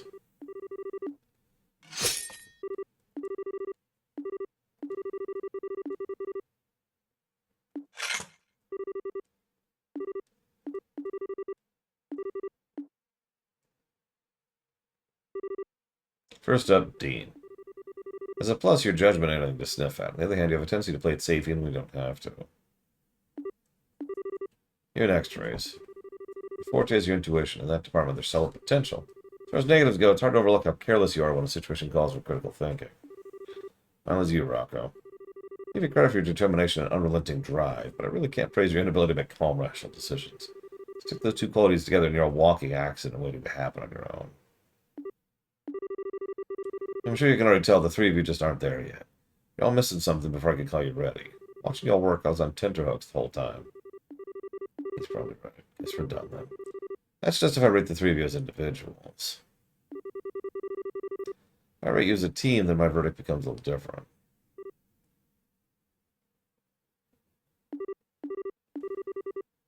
Blah, blah, blah, blah.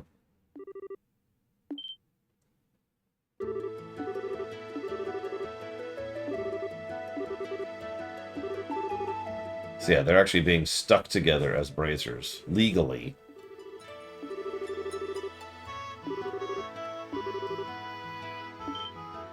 And Agate's gonna buy them new weapons instead of their stupid rods.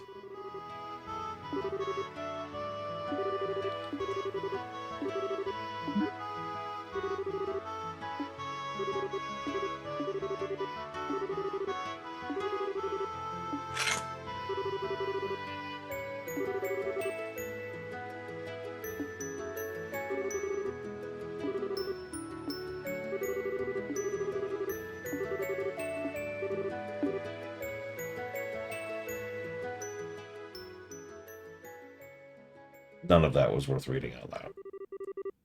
Yes. Wow, that was only 26 minutes long.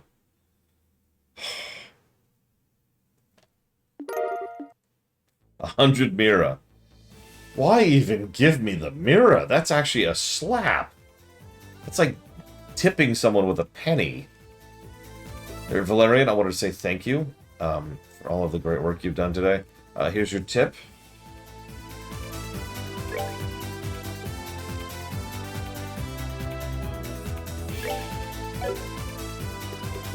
Yeah, 1 cent. Anyways, so I still think your question's invalid, for lack of a better way to put it, Czar. Or to explain that more differently, I think you're asking me, if I have chocolate cake, is it okay if I go running in my sweater tomorrow?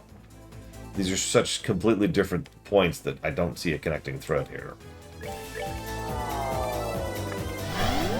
Now, if you're saying, if there's a game that has an auto-A option which doesn't work, and just gets you killed, like, say, the first Trails in the Sky game, then yeah, I would say that's a negative. But it's not really a negative because the auto A is there. It's a negative because nothing supports it actually functioning, if that makes sense.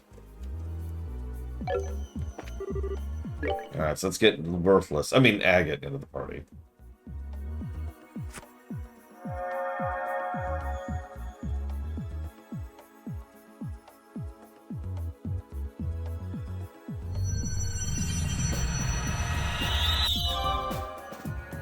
just straight up blocked the UK. Have you seen the protests that have been happening for weeks?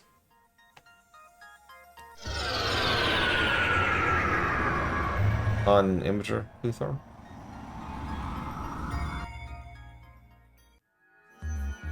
Okay. Oh, it's been fantastic.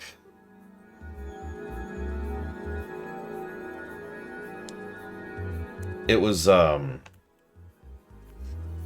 so, obviously, first of all, there were issues with who purchased Imgur and the related things. So there was a bunch of posts, and I mean thousands and thousands of posts, flooding the front page of people mocking that. And then when they made their anti-porn stance even more clear, guess what flooded the front page in droves? And I mean in droves. Oh, it was actually quite funny. Yeah,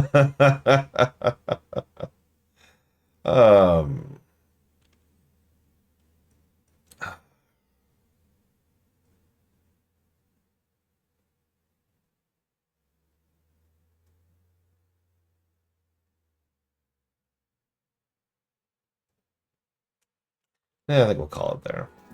Hi, Game Geek. Looks like you got your wish. You wouldn't find rare hair that red on anyone else. What the hell's going on? Dan, what just happened? Huh? What are you doing here, Tina? I thought you were busy fixing up dinner. Wait a sec. Where's Dan, anyway? I thought I got off the airliner and bumped into him. But now you're here and he's not. What's going on here? Aww. Hey, hurry up and fill me in. I'm so happy you're okay. I'm so happy. I mean, honestly, that's what I would do too, Huthor, to be really blunt. Frankly, if I was any of the major companies, rather than kowtowing to the UK nonsense, I would just be like, okay, so yeah, we're gonna geo-ban the UK now, bye. And just find out, you know? Some short stuff here starts turning on the waterworks. For filling me up on what's going on, Joshua. Hey, hold on, I didn't even know you were back in Liberal. Why's the priest here? It's a long story. Really long story. Just in case you hadn't noticed, the rest of us are here too, you know. Wish we could trade places, though. What I wouldn't give for T to be all over me like that. He's truly the most fortunate man on the continent.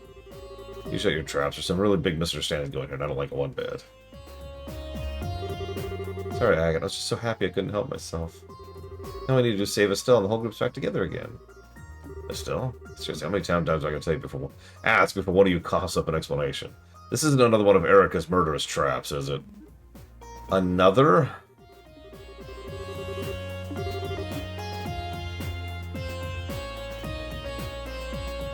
Well, there's two ways to do it, Saber for Wife, and ironically, they are complete opposites of each other. And by opposites, I of course mean inverses, because I get that confused. So,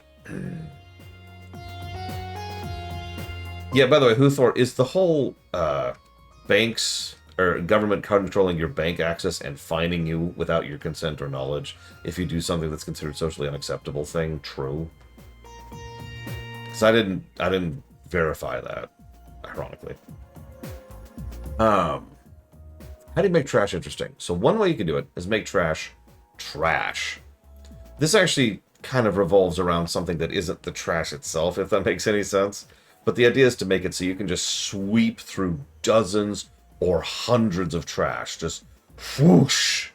And there's a little bit of trash design that goes into that. Like, you need to make sure they clump up for big AoE attacks. You need to make sure that they have very, very low health. You need to make sure that they juggle nicely. It needs to look satisfying as you're destroying them. You get the idea, right? There needs to be stuff associated with that, which isn't normally trash design. That's there just to make it satisfying to absolutely good norm them, right? Just the inverse of that is to make trash fights much, much more well designed. It's the Divinity Original Sin 2 approach. Every encounter is a manually crafted individual encounter, which is specifically designed to test, challenge, take advantage of the terrain, take advantage of whatever kit you have access to at this exact point in the game, tutorialize. Make sure that you know what you're coming up against in future stuff. Like if this is the first time you've encountered an enemy that has a petrify AoE attack or something. Like you get the idea, right?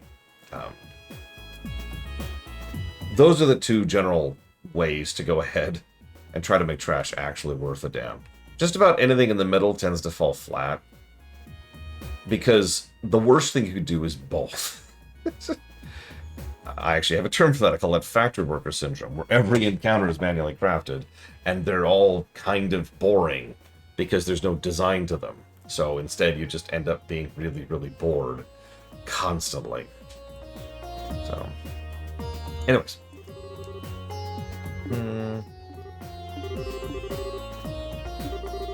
Now I got a good idea what to do.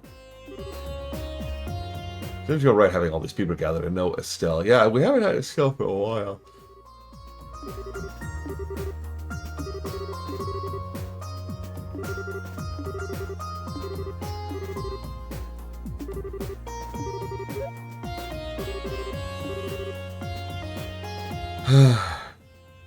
I was about to let it go. The warmth... So they're all confused about the fact that Agate is taking this all very easy, or very smoothly, very well. He's not particularly bothered by being in the weirdo dimension. So Olivert says, the warmth of Tita's embrace coupled with her unique juvenile scent were too real to leave room for doubt in his heart. Not to worry, I understand completely. What? I see. I kind of get what he means. Oh, there, you guys are buying his stock, are you? Now, don't get so flustered or try and deny it. No one's judging you here. Couples come in all shapes and sizes. Your age gap's just a little bigger than the average ones, that's all. In fact, age gap makes it all so cute. You're so close, and yet that's what separates you just enough to make a relationship that much more sweet, yet thrilling to watch unfold. When you put it like that, yeah, I could see the appeal.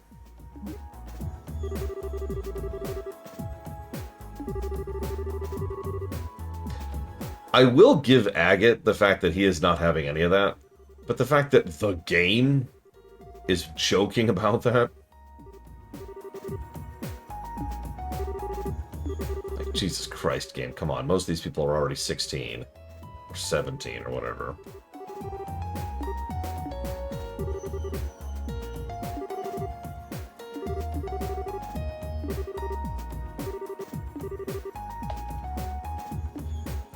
Oliver, please stop. Please, Jesus Christ, please stop. Thank you, Mueller. Mueller just said, and I quote, just stop. Alright, so now we have to do Tita 2. That's right. We had a brief reprieve, and now it's back to more doors.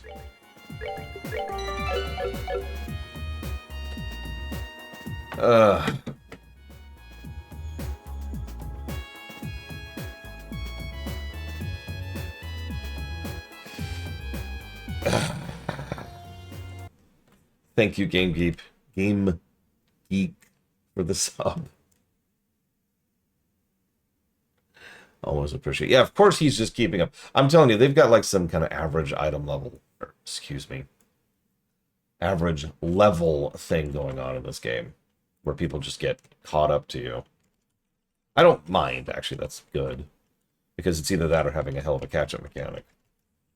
So let's see, that's going towards Tokyo Extreme Racer, DBZ Kakarot, and Naruto.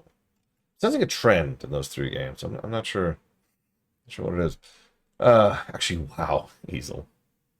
I'm playing a lot of WoW lately. I'm about to have all of the new Brewfest stuff. They really sped up getting Brewfest tokens, so I'm just gonna get all of those cosmetics while I'm there and sweep that completely.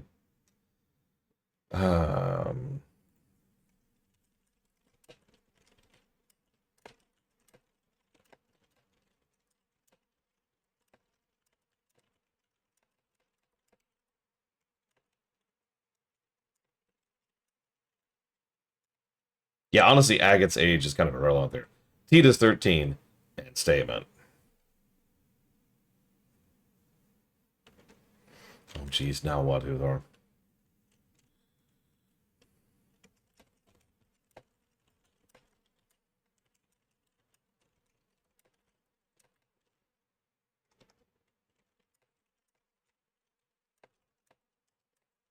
Actually, I have heard of Nigel. Although I'm not sure that's how you just pronounce it. His solution is to uber-rich tax avoidance. Oh, no. Okay.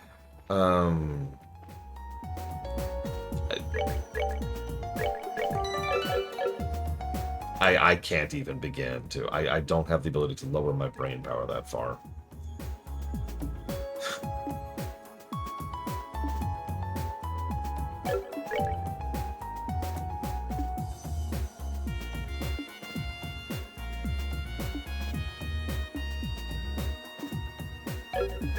Is it a sun door?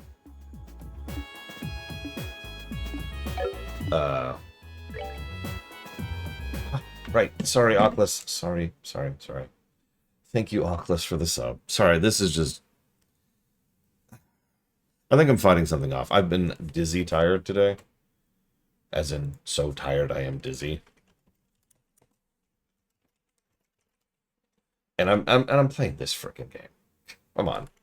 So that will go towards Vermintide 2, Jedi Fallen Order, and Jedi Survivor. And I do still appreciate you, and I apologize again, Oculus. Thank you very much.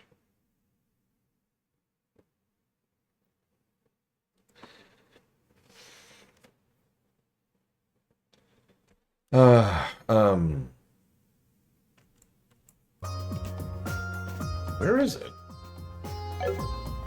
I'll take a nap. I usually do that. It is. Yeah, that. Where is that? Moon Door. Oh, I go back to Moon Door 1. God, you're kidding me. Doors can have more than one thing. Oh my God, kill me. Kill me right now. Just stab me forever.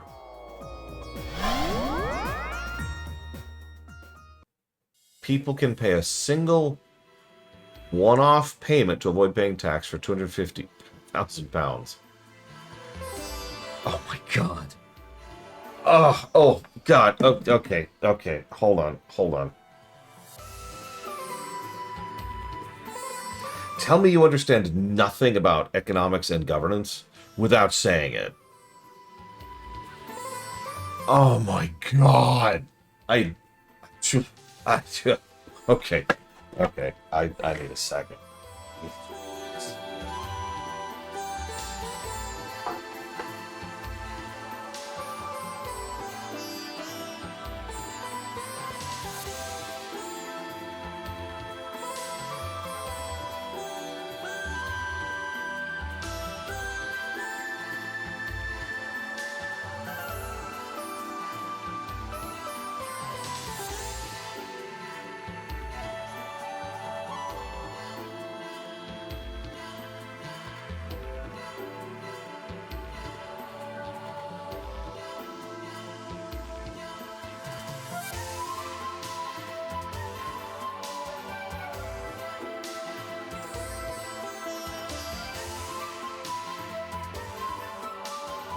Okay.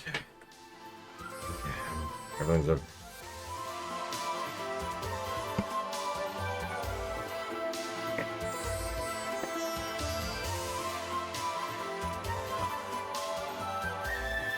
Okay, so who's ready for another Moon Door?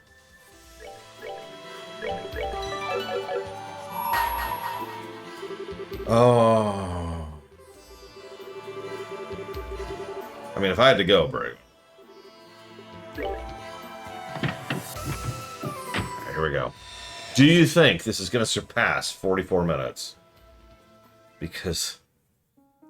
Oof.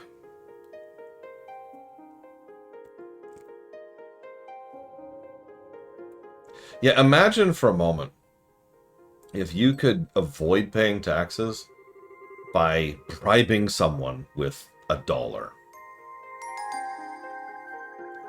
That's a good question. I think I'd have to Alt F4 to quit it. Because there's no skipping. The only way out of that would be to hope I saved recently. That's not a joke. I think we really would be stuck if that happened. So, In the interest of sanity, I'm going to read up my point here. At my pace. If anything is worth noting, I will mention it out loud. Hell, that's honestly... I'm pretty sure most middle-class people could afford $250K to avoid paying taxes forever. Never mind the uber-rich.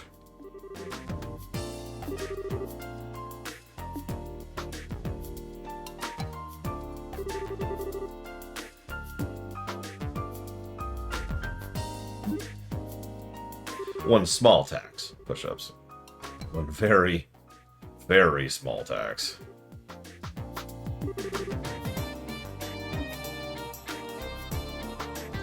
Yeah, one minuscule, microscopic tax.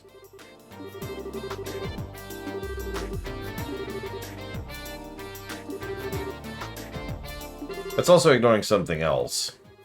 It's a bit more complex. Yeah, exactly. See, some people don't understand that taxes are actually used for good stuff. Oh, they're misused too.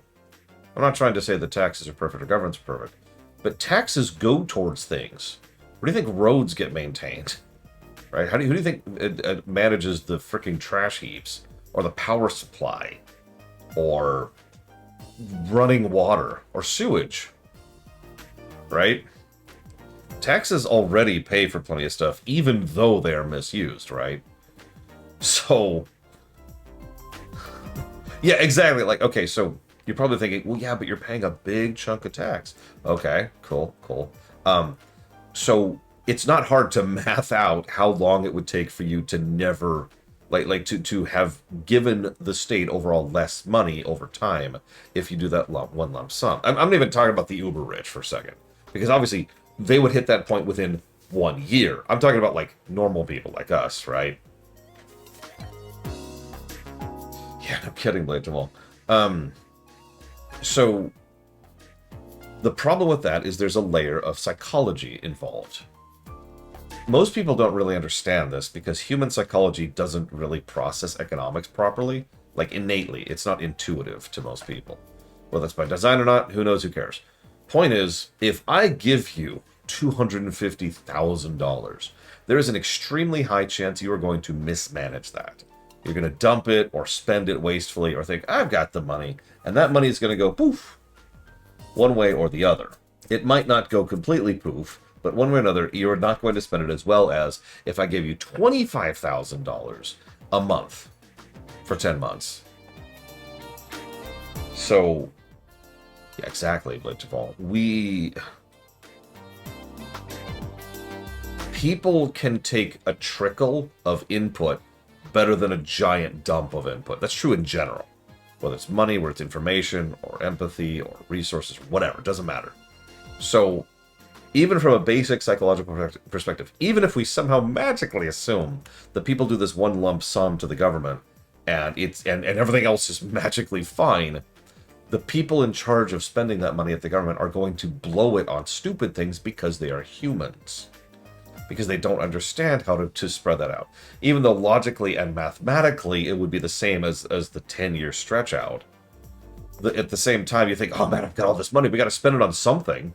Because there's also this kind of self-justification thing. You have to spend it on something. It's just sitting there being wasted. What do I use it on? I've got an idea. This actually already happens. Every now and again, a state or a city will get a giant lump sum, usually from the federal level.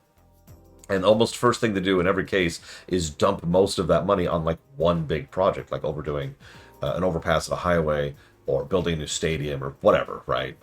Like it's one really big expense rather than trying to spread it out a little bit and say, okay, we could overhaul these pipes over here and we can change these roads over here and we can try and start pushing the buses and lower the bus fares here or whatever, right? Instead of spreading it out, they tend to be like, let's buy something big and fancy. There's also bad incentives. A lot of these cases are people who are being, shall we say, financially encouraged through extremely legal bribes to go do X, Y, or Z.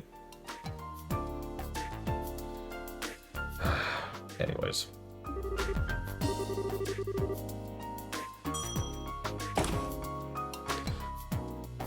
Oh, right. Sorry. You're talking about the budget thing, Maze. I hate the budget thing so much. The budget thing is the dumbest goddamn thing in the known history of the universe.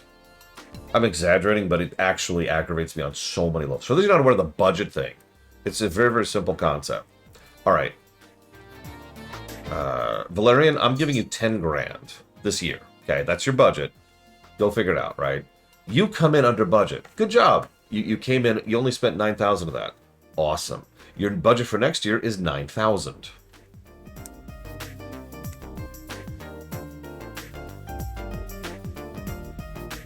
I can't put into words how stupid that is. There's so many layers to the stupidity there that it's one of those things you'd have to sit and actually break down how many different ways in which that's stupid. And it really pisses me off if it's not obvious. Moving on. Yeah, actually, Loner.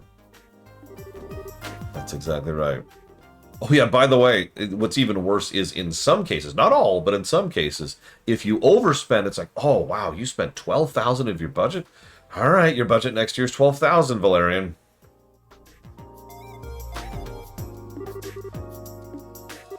Meanwhile, Erica's literally, she literally just said she can't wait to see that red-haired punk crawling on the ground after having the tar beaten out of him by the mech. That's literally what she just said.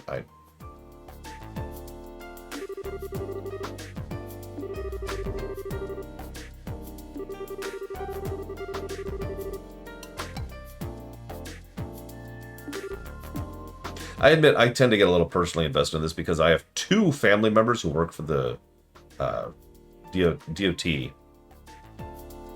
Like pretty high-ranking members of the DOT.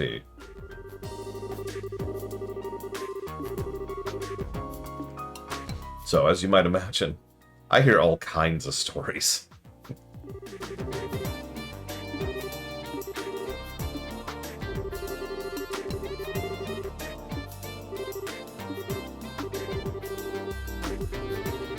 The sinner must be punished with death. I get that she's joking and exaggerating, but I'm sorry. It's not funny.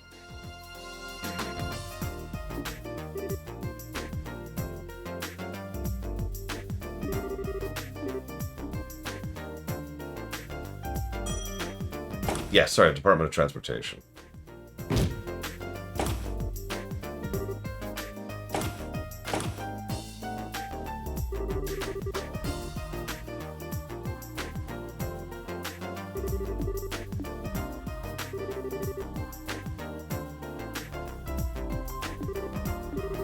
Oh, God.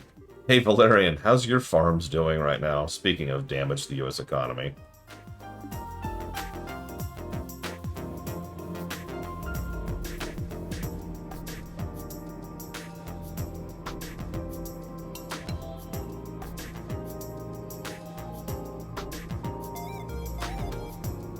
That puts you ahead of a few people I know. Good, but still. Yeah, Blade 12, agreed.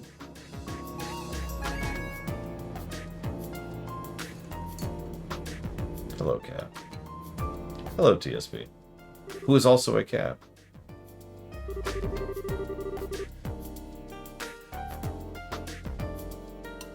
Hi.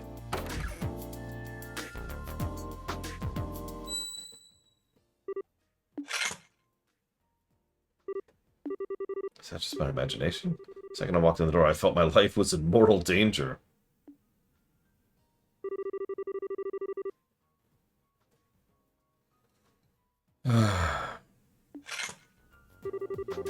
Oh my, what have we here? Agate Croster. Pity you, I really do. I never dreamed my target would come wandering in nonchalantly while I make the necessary preparations for his execution. That makes things easier for me. Now I can tell you what I want directly. Well, we've prepared a most perfect place to die for you over at the Central Factory. Come along, there's not a moment to waste. Who are you? Here to pick a fight with me or something? But not at all. This is a completely legitimate request I've made to the guild. Or more specifically, to you. Like hell you did. No request like that would ever get accepted here. If someone to request the guild, you have to come up with something a little better than that. Oh, you pitiable flea. I figured you were a little thick-headed, but I didn't think your general IQ would be this low. You need to be more aware of your sins.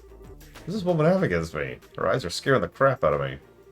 Clear out those ears of yours and listen well, moron. This request is about testing the capabilities of the Orbital Gear by comparing it to you in a variety of situations, which means by helping us, we'll be able to improve it.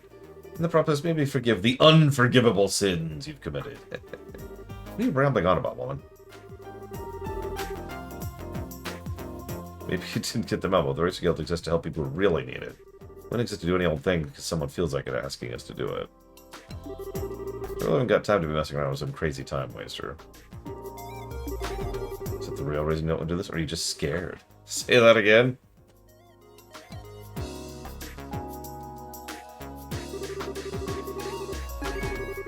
I could mom up for off too. It's not my fault you're not listening to me. If you help with these tests, I might even be gracious enough to consider reducing your punishment a little.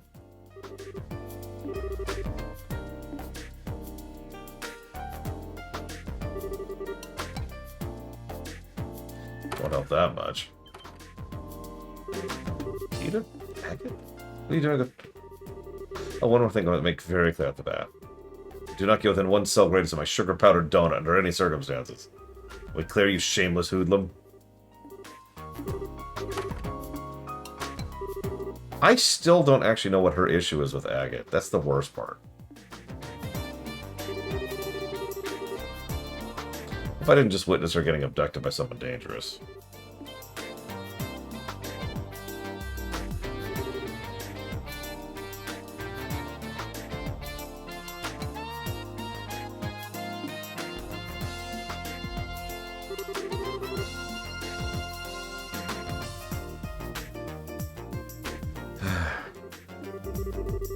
That's Tita's mother.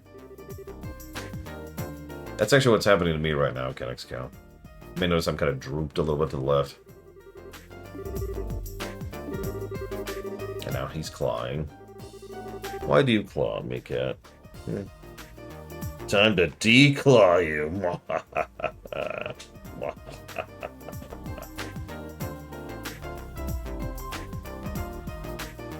Hey, off the deep run.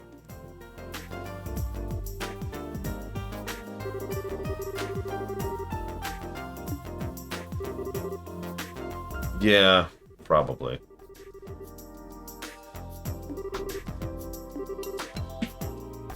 There's one request.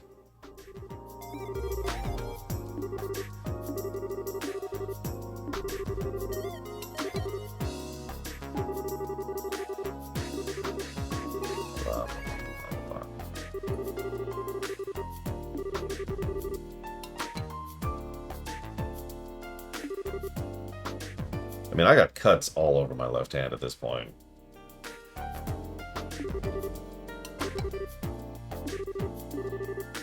Reminds me of a story. Go in for any kind of medical issue, they see the cuts in your arm and they're like, "Are you self-harming?" "No, I have a cat." "Oh, okay."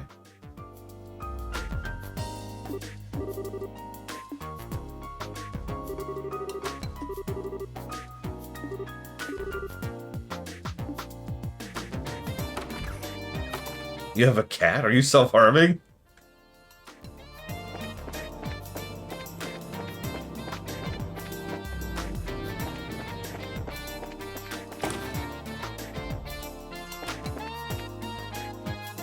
You know what's really stupid is they have Tita being like super duper adorable cute. If they just added 10 years to her, none of these things would be issues. I'm just saying. If that's the way they want to go, if the writers could not get away from writing this weirdness, just add 10 years to her.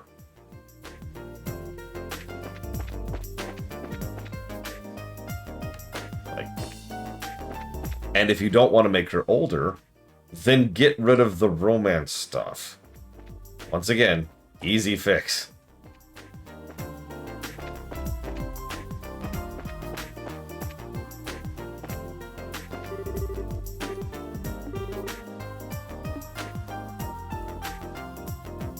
Yeah, the character ages are just... whatever. Yeah, why are Estelle and Joshua 16 while we're on the subject? Oh my god, Eudor.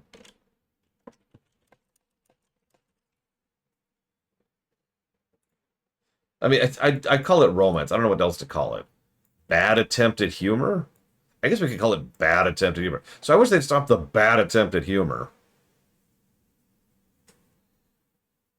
What are we in? We're in Moondor 1. Here we go.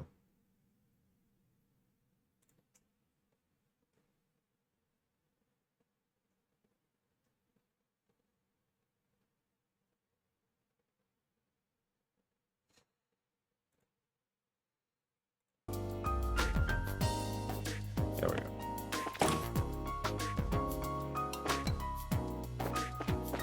Sorry, like, so in case you're missing why I just had to look up a walkthrough for this, the game, which I was reading, just said, I'm going to go investigate before I take this job. And that's all he said. So the actual answer is, of course, to go to the roof. That's just logic.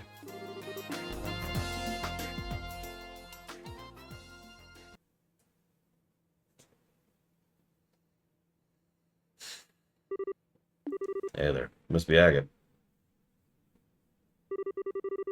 Who's this guy? He doesn't seem like any ordinary engineer. Oh, I get it. You're Dan, right? Seems to remember hearing you were a bracer at one point. Oh, was it Cassie who told you? Oh, no, I just heard stuff about you from Dita and her grandpa. Right. Actually, he quit the whole bracer thing about 10 years back, didn't he?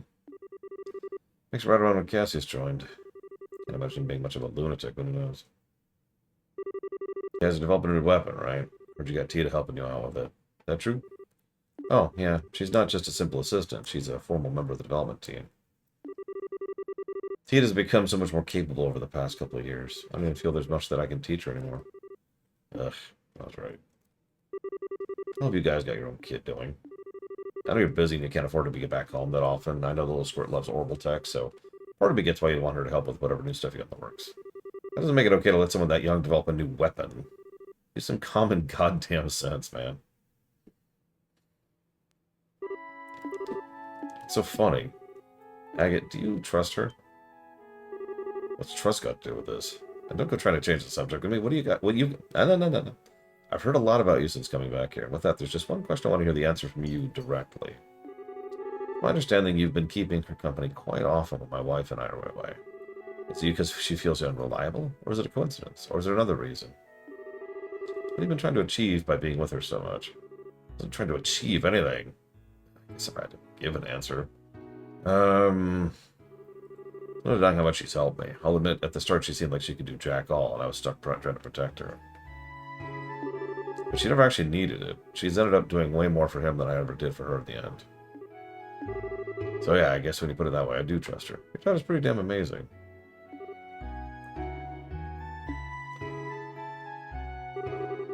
Okay, doesn't seem to have as many screws loose as his wife. Yeah, she'd better be really good in bed, I'm just saying.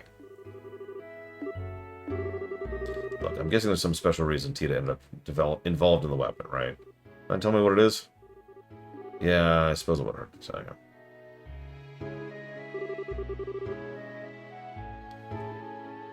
You're familiar with Ren, right? Yep. Yep,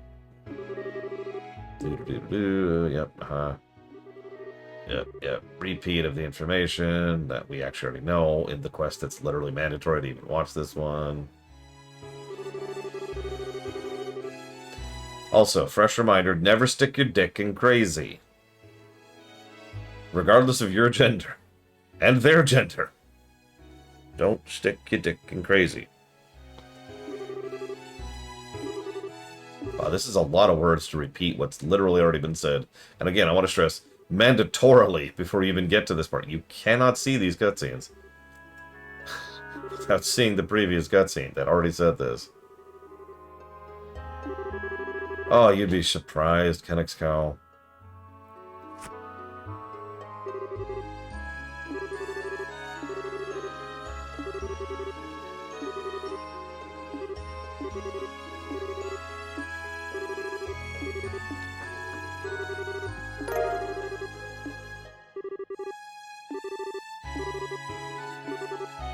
Eric has been dead set on testing you.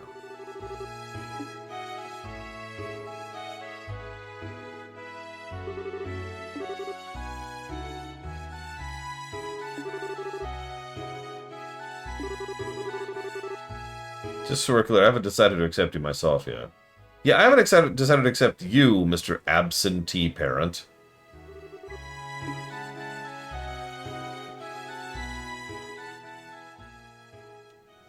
Dan's better, but Jesus Christ, Erica.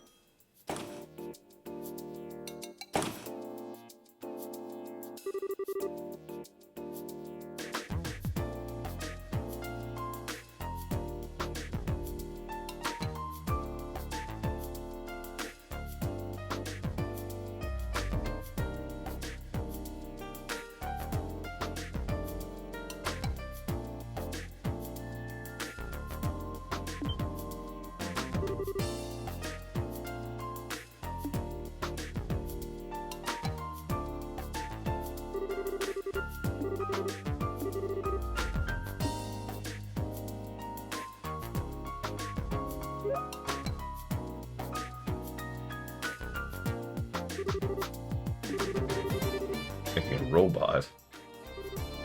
Huh? What are you doing here? Is it because of Mom? She asked you to come here?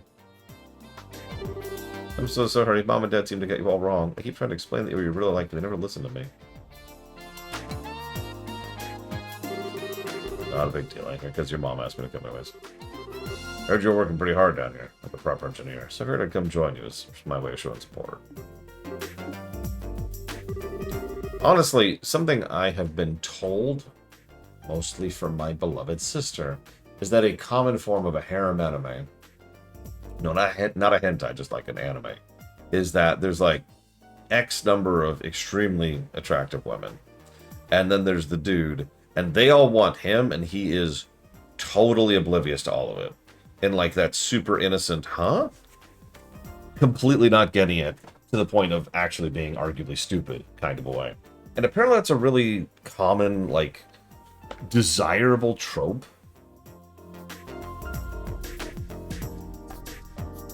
And I can't figure out why.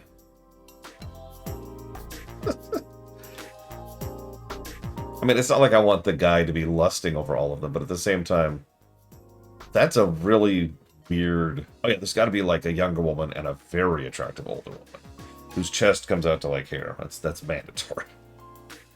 Yeah, I don't get that. I mean, I don't get a lot of things, but it's just weird. Listen, her boobs, oh my god, her dick was so big.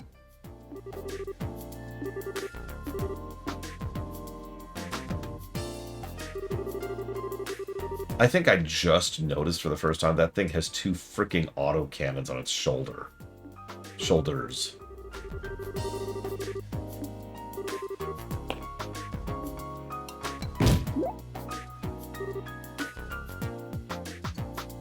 Where did you come from? You've decided to assist with the test, have you? You're so sweet. Does that mean you've come to accept your sins and have come to repent? I don't know what you're talking about. You're trying to get close to Tita thinking I was here, weren't you? Admit your sins and repent! Like, if... Blade Devil was talking about how this could work. I think one of the easiest ways to make this work is to make it clear that she doesn't mean anything she's saying, right? Make it jossing, as opposed to any level of sincerity. Oh, I guess you've come down here to admit your sins, and you're coming to repent! As opposed to, so you've come down here to admit your sins, and now you're here to repent. Yeah, I'm curious too, Easel, because the tone could change this quite a bit.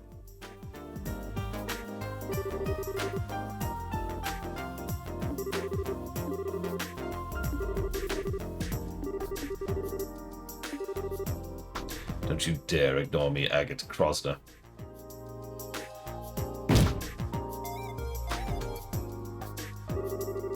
The sets everyone gathered now. Suppose it's time for us to begin. What are we doing? I finished all the necessary final checks. Good, let the testing begin. What is wrong with this family? Yeah, I'm kind of with you, Agate, and I didn't think I'd ever be saying that sentence, but here we are.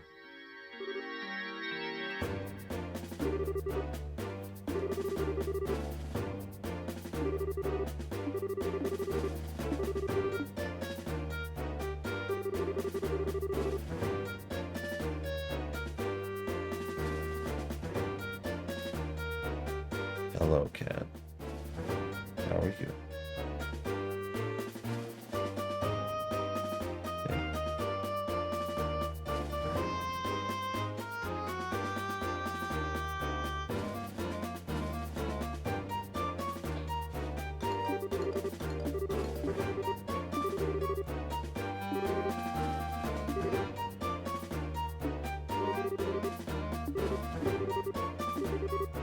Yes, there's gonna be a mock battle. Don't hurt Tita or I'll kill you. Oh, God. Actually, yeah, Arspruce.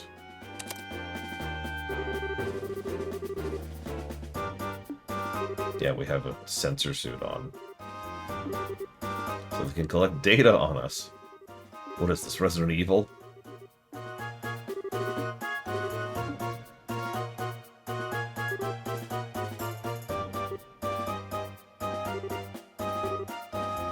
What is she doing?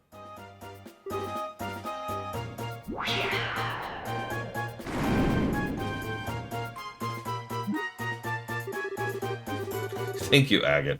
Agate just said, what am I even watching here? It's Erica's success dance. She always does it before every big tester experiment. Okay. Okay, I know it just said tap, tap, tap, tap, tap, but I like to think that Erica was saying out loud, tap, tap, tap, tap, tap, tap, tap, instead of actually typing, or alongside actually typing. If you look at the data from the test she's done collectively, there's no difference in odds of success whether she does the dance or not. Of course there isn't.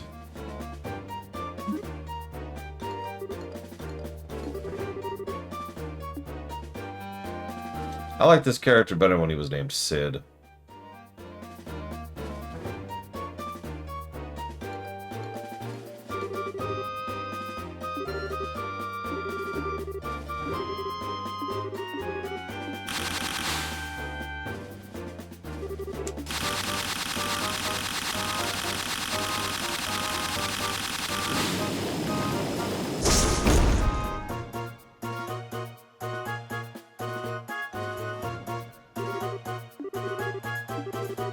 Alright, Agate. Mom told me I had to finish the race by jumping over the finish line all of a sudden.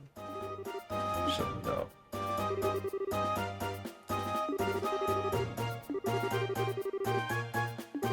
I'd say you only have yourself to blame for being cocky, wouldn't you? I actually was expecting that to be playable. Silly me. So if the only part that's been playable has been, alright, go research this more, and you're given the entire town to interact with, and the goal is to go to the frickin' roof. Which I probably would have found eventually, but actually if you think about it, that's even worse. But like, for real, think about this for just a second. If you think about where you started, which is the Bracers Guild, and all of the locations in terms of relative distance, in terms of load screens from there, the furthest location from there is the roof. So if you're doing a search pattern, if you're being organized about it, then the actual last place you will find, bar none, is the roof. Also, nothing anywhere indicates you should go to the roof. You're supposed to be finding Erica. Yeah, actually, Arspruce. It's like, Jesus Christ.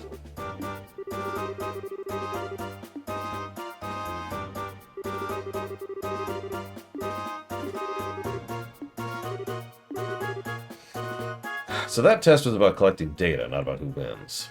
Unlike the next place test. Last test performing is a mock battle. So this will probably be actual playable, right?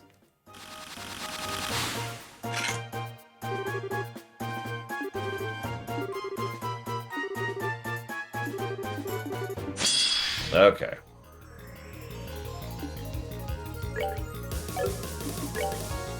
Wow, they didn't give me much of a setup, did they? Wow, okay.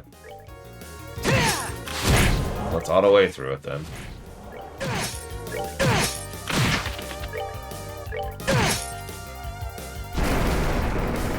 Yep, no damage to Tita.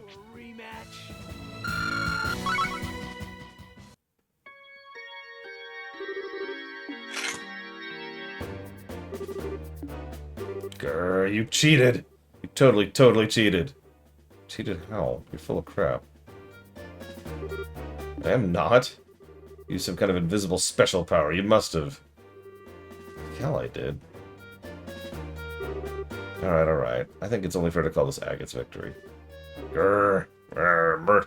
Oh my god, she says brr grr grr grr. Brr, grr, grr, grr. Shout out to all my Bravely Default fans, all 2 of you. That's the last of the test, right? Request fulfilled. My work here is done. Silly me, I nearly forgot. Didn't you say you wanted a one-on-one fight against this red-headed ruffian yesterday? Did I? Alright, I did. Cassius told me a bit about him, so I'd like some opportunity at some point. Bad feeling about this. No, you're doing it now! No time to waste. Alright, I'll leave things here to you.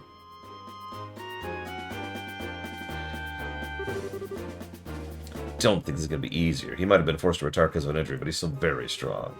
He's the one who taught Cassius the basics of fighting with a staff.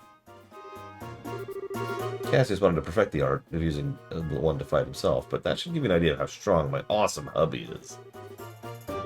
How am I doing a completely unrelated fight? Your work's not done till I say it is, bucko.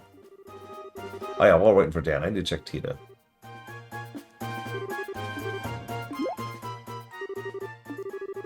I can't. Some weird errors come up. I don't know what to do.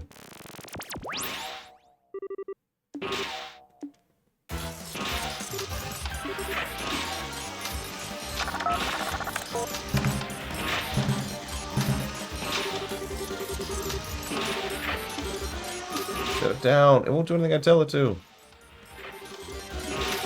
But it's in a way I can understand. That's a good explanation.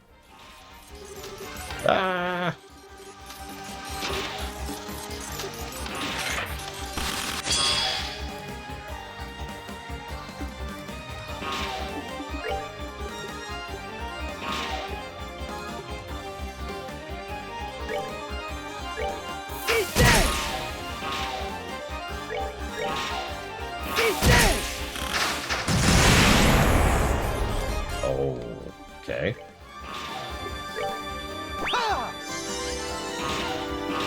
It's got blind missiles. So there's not really a defend thing. What you can do is you can just hit move and not move. I can just do that. I'm not going to, of course. It's time to kill Tita. Care for a rematch? He says mockingly to Tita.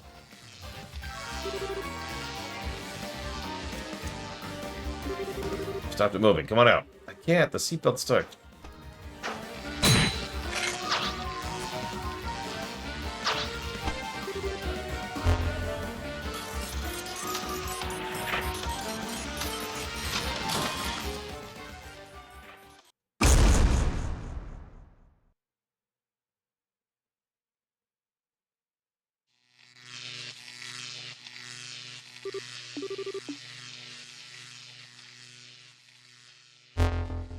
Oh, Agate's dead.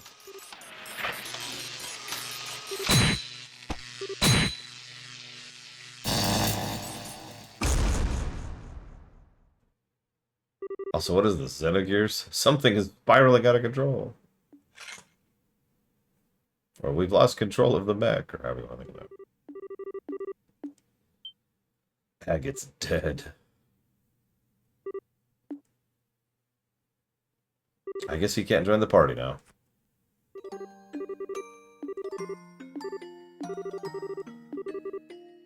I'm always causing you nothing but trouble with my selfishness. I just kept quiet and that's what happened. This is all my fault. I said I want to get closer to Ren. I know I couldn't do anything for her. I knew this was just for my own satisfaction. This isn't what I wanted to happen at all. I swear this wasn't what I was trying to do by getting involved in the project. But... Get a rest, will you? My head's pounding enough without you crying. Oh, Agate? Take more than that to finish me off. Figured you knew that. Ugh. As I say, Lovey didn't kill him. Come on.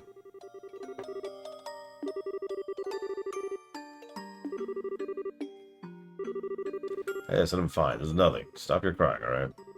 This is all because of me. I'm sorry. I'm so sorry. I'm not going to do this anymore. I quit. Don't you dare give up. What? You heard me. Don't you dare just throw in the towel over something this small. You want to get close to Ren, right? You want to understand her better, right? Didn't do it. Don't just give up at the first hurdle you come across. When do you get hurt? Been a worthless 10 years, Tina. I'm not going to deny that. There's one thing I never could bring myself to do, and that was to throw this away. That's fine, because this is why I'm the bracer I am now. Plenty of folk have things that become a big part of them. They can't bear to throw away or leave them behind. Things that no matter how much they try to forget, they can't. I've got something like that. I'm pretty sure you found something too, don't you? He's right. I really do. I changed my mind. I won't give up. I don't have time to stand around crying. The Tina you knew is gone. I will never again falter in my pursuit of glory and power.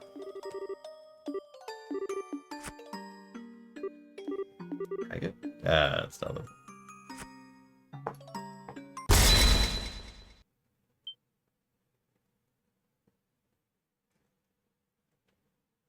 What?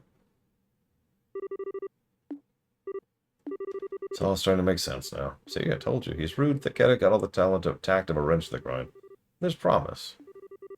Preparations for it aren't quite finished, but I think it's time we get to the second phase of testing our red-headed friend right away. What else are you talking about? Looks like I underestimated you, Agate. Tina seems to have come out of this unharmed, as you promised. Oh, yeah. I'd like you to come to our house this evening. It's time for the most terrifying test of all. You'll be more than welcome. What's going on with him all of a sudden?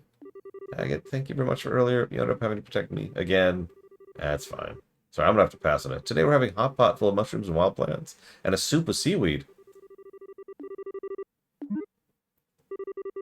Right. Okay, I can hardly wait.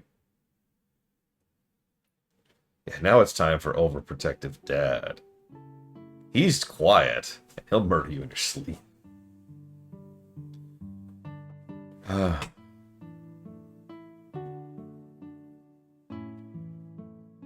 So far we've learned that Erica is overpossessive. Tita is still adorable and still wants to interact with Ren. Russell still has his head screwed on straight. And Agate is a cool dude. I feel like we already knew all those things. No good comes from blaming yourself or feeling responsible for what we know if you had anything to do with it. Okay. Where does this hammer come from? What's wrong with this place? You should be here any minute now. Yeah.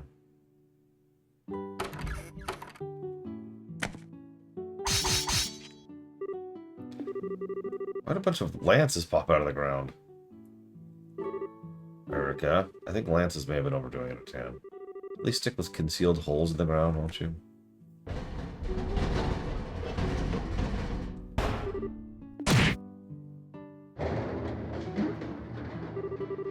How long are we looking at before he's able to make it here? So I'm going to take a chance to have a man-to-man talk with him. Only the goddess knows. She literally booby-trapped the place. Make no mistake, Agate Crossner. Our testing process has only just begun. That's okay, Erica will never be in the game after this. The games, the franchise. Wait, that's it? I'm not upset about that, but at the same time, what?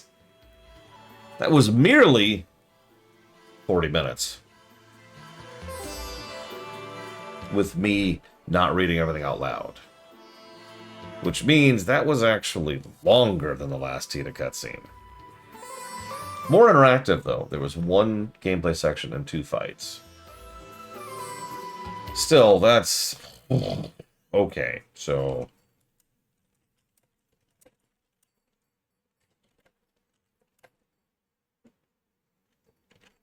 Oh, right.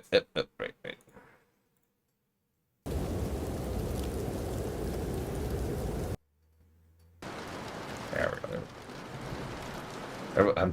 I cast sleep.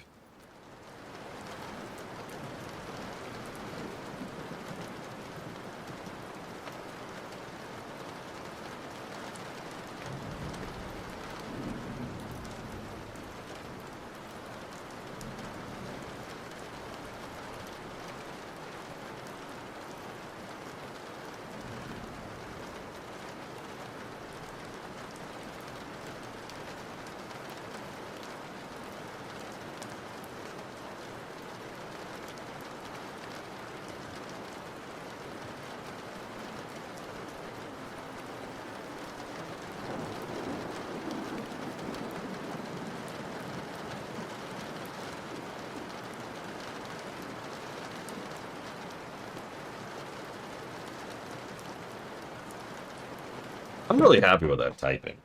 I'm sorry. I probably shouldn't be.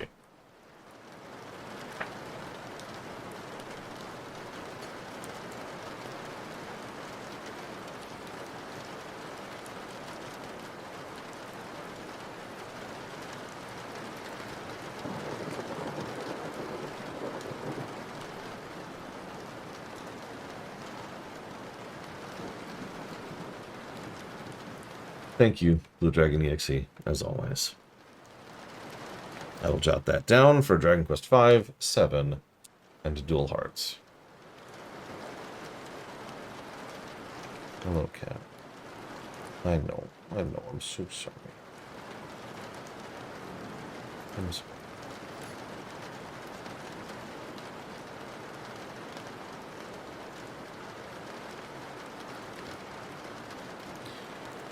Okay, good news. We're done with doors for the moment. So let's go ahead and advance. First, let's go here and get these people out of my party.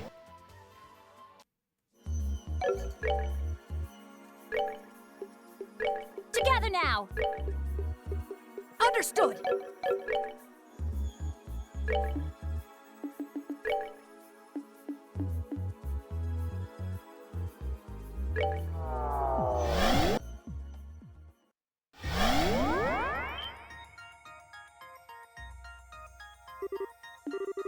Light wasn't on when we were last here. It's dark outside, too.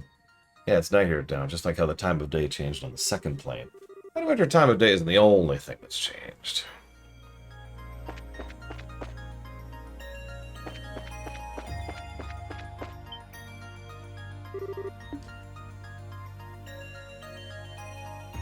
Well, we're in space.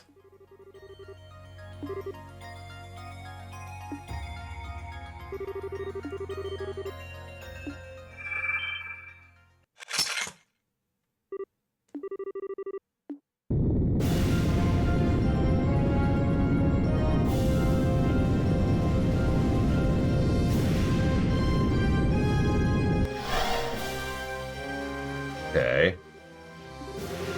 Another of the 77 devils. You're the gatekeeper of Gehenna, feared for its dark incantations and frightful magic. Astarte. It's the Adeptus Astartes. No!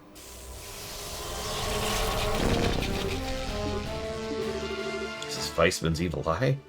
Gotta rip the curse I was based on. A far more powerful version that binds space itself.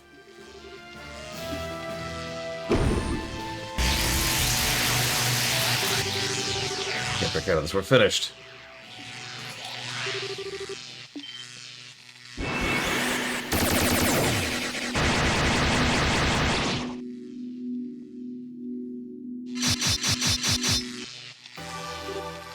Reese? Thank goodness, I was worried I might not make it in time. Leave the devil to me, I'll take care of it in no time. It's okay, she's got a sword whip.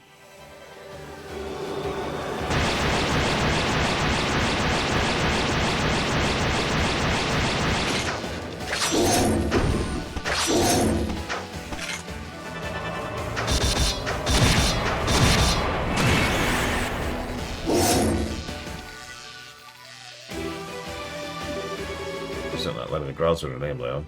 Then push your luck, Reese. We know you know as well as I do that's not an opponent you can take on your own. I am but a squire, but I have to at least try. Got a lot of things I want to say to you. Right now, what I want to do most of all is protect you. Just like you and Rufina protected me.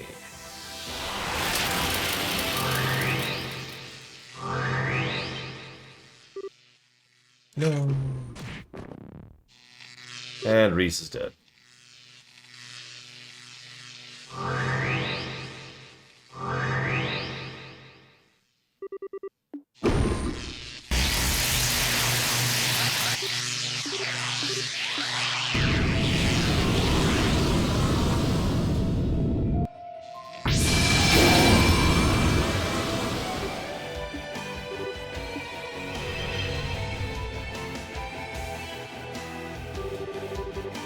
Kevin can now use the Spear of Loa. Should expect to add of how to use this in here. It's just a formality for a worthless devil like you. But I hereby acknowledge you as a heretic to be hunted. Your chances to repent or beg for the goddess's forgiveness have long passed. May 1,000 thorns adorn your flesh with sorrow. Become dust and vanish into the void of ignorance.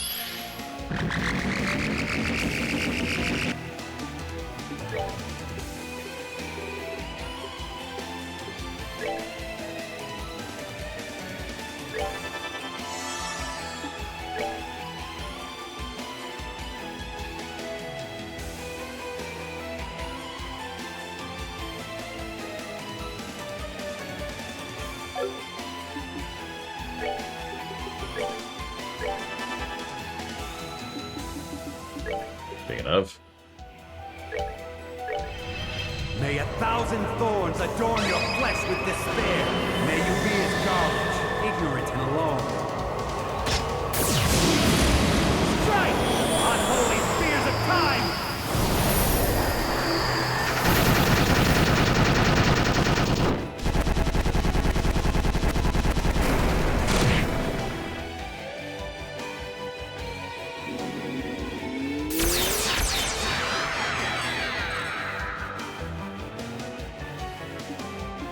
okay then.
I didn't think I could use debuffs on the boss, but you never know.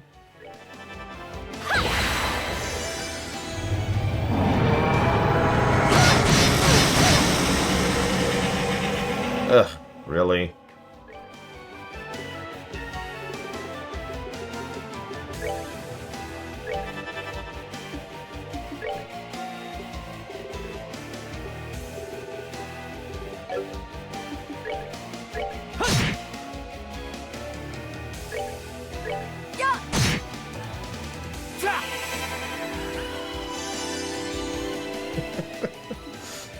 I'm not even sure what that debuff does exactly. It's hit me a couple of times. Obviously it doesn't reduce my physical damage, as I just proved seconds ago.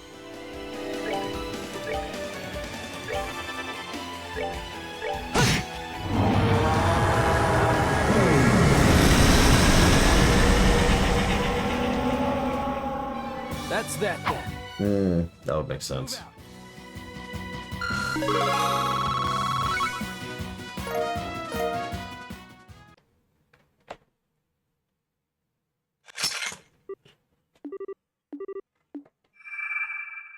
Ooh, who's that, I wonder? Someone who's gonna unlock another door! There is no escape. Well done, Kevin Graham.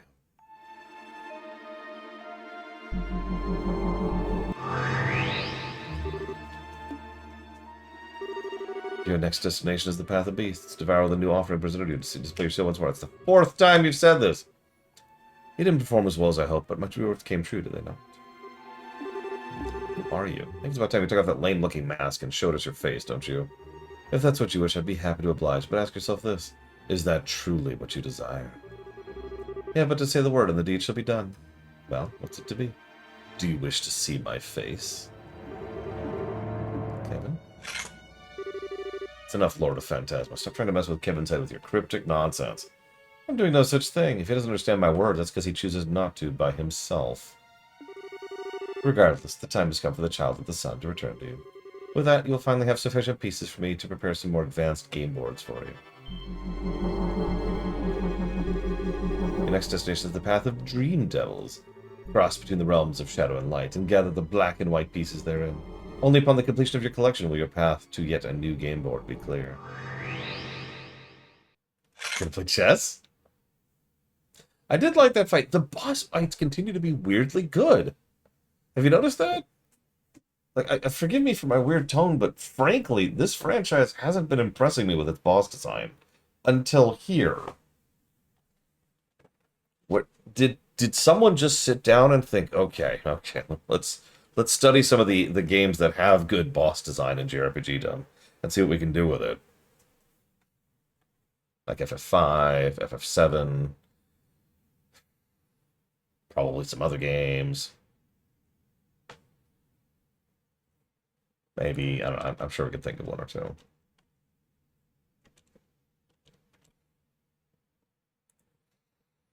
God, I'm having trouble. What's another JRPG in, like, the 90s that has good boss design, other than FF5 and FF7?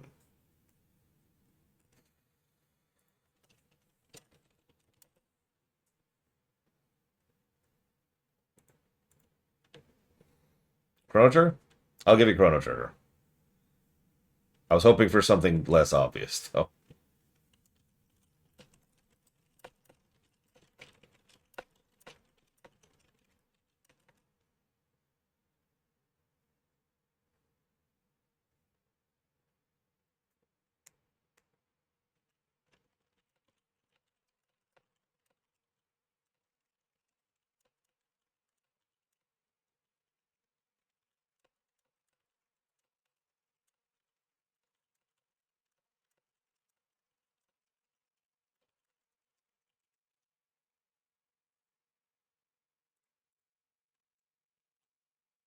Listen, he saw it on Fox News. Look, you don't understand. I was trying to think of RPGs that predate this game. JRPGs. That are not the big three we just mentioned that have good boss design. And honestly, I'm kind of coming up dry. I know you've got a lot you want to talk about. Let's save that till later. We got to go do a door. You don't understand. We've got to go back.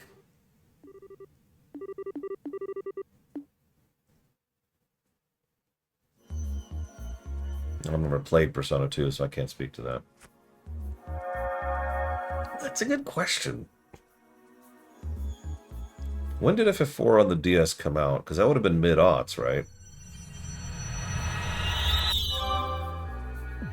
Either way, I would agree that FF4 DS actually has pretty solid boss design. Some of the best in the FF series. If that was 2006, then that predates this by 1 year. Hello, Estelle. Okay, Josh, what was that light? Huh? Yeah, I'm not surprised you're feeling kind of bewildered right now. Not every day you find yourself in a situation like this. Let's say that again. I've missed you, Estelle.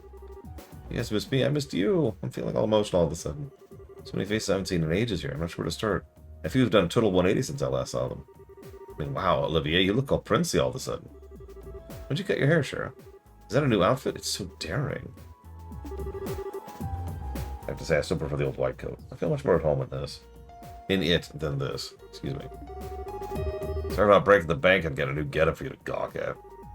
These clothes are practically my work uniform at this point. Take a lot to get me to change them. Oh man, it's good to see you again. You don't look like you've changed at all. You're still a total airhead from where I'm standing. And Elise, you're here too. It's for you, Josette. You could call me a damn airhead. In case you're raised by a barn, that's not very nice to greet someone. What? Just tell the truth. Sounds like you're always a huge pain in the butt for poor Joshua. Okay, I'll give you that sometimes, but always? Actually, no, scratch that. It's none of your business. Even Captain Major here. Lovely to see you too. It's been quite some time. This is the best reunion party ever. Yeah, in... well, I'd say hell, but, like, I don't know what the Phantasma actually is. Illusion Land? Limbo? Hello, I'm Reese. Kevin told me a lot about you. He has, Yeah, it's nice to meet you. You really are a special girl. Uh-huh. Just having you here brightens up the room. Really think so? Hey, are you okay? A little pale. And he collapses. He has anime disease. Gonna have to take a rain check on our talk. I'll leave things to you for a while. Keep moving on. Kevin? No, no! Nothing. What's going on? Kevin, wake up. Kevin! And thus did Kevin die. Horrifically. In brutal pain. Okay, real quick. Real quick. So you know how I've been kind of keeping track of those percentages? Right? For how many people have completed certain achievements? If you remember, one of the things I mentioned was that first chapter, let's just call it 1. Sky 1 was pretty normal in terms of achievement completion, but Sky 2 had extraordinarily high. For example, I'm starting out right now, 52% of players had actually beaten the game, which is incredibly high of a completion ratio. I've noticed the third game has the same general thing. In fact, the drop-off is practically non-existent. Check this out. 82% for the prologue, 79% for Chapter 1, 75% for Chapter 2, 74% for Chapter 3, 72% for Chapter 4. That is a almost non-existent drop-off in completion. Yeah, none of that counts doors. True. But honestly, I'm shocked that it's that high. Like, second chapter I can understand, but this? I am surprised by this. For the record, there are door achievements. We are at 4 of 6 on Moon, 6 of 15 on Star, and 2 of 5 on Sun.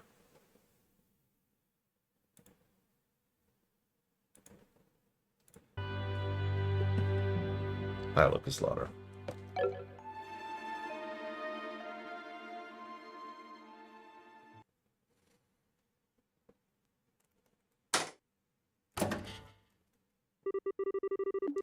Look at me, Kevin Graham. Instructor cellmate. Look as though you haven't eaten in days. Well, by the sounds of it, you really haven't. Nor have you been drinking anything. I was saddened to hear the news about Rufina as well. Unfortunate accidents are a fact of life, especially in our line of work. It's the risk we all choose to shoulder when we depart on a mission. Kill me. Excuse me? I've got no reason to be a knight anymore. I've got no reason to even live anymore. And if someone has to kill me, I couldn't ask for anyone better than you. I doubt I'd even have time to feel pain before you were done, so... If that is your wish, in what world do you think I would happily oblige such an asinine request? You do remember what you said when you first became a squire, huh? You said you offered your soul to the goddess above, your body and blood to her church. After swearing that you think you have the right to beg for death, much less a painless one, don't make me laugh. You're in for the long haul! Evil. Still, I was reluctant to even relay this information for you, but after seeing how pathetic a state you're in, perhaps it won't be so difficult after all. Squire the Gralsritter, Kevin Graham, from this day on you are to assume the position of 5th Dominion. Your appointment was decided by the Congregation of the Sacraments. Even His Holiness the Pope has given his approval. Job's yours.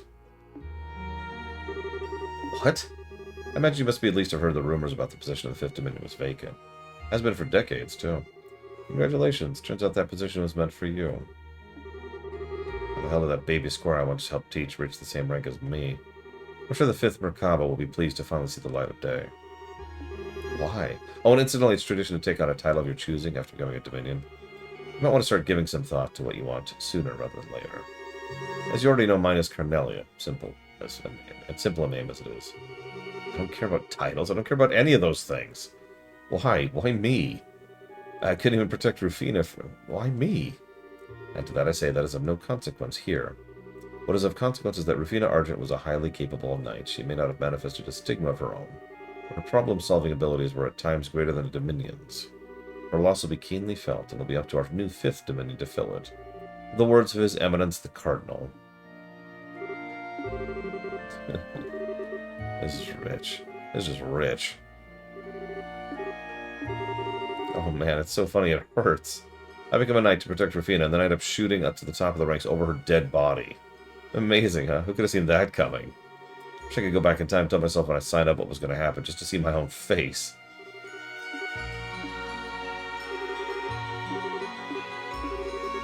So what will you do? I should make it clear that you do have the right to refuse your new appointment. Admittedly, no one in the Grausritter's 1,000-year history has turned down a Dominion position, so doing so would be unprecedented, but still. No, I humbly accept my new position. I'm ready to start work as soon as it's there for me. Hell, start piling it today. I'm up for it. Alright then, I'll see what I can do. Oh, don't hold back either. Throw me with the really hard stuff. The kind you'd need to be a masochist to want to take on. Title thing? Let's go with Heretic Hunter. That sounds perfect.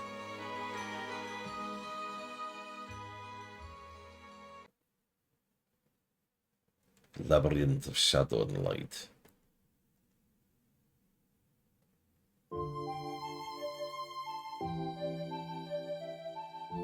Do those stone benches look really uncomfortable to anyone else?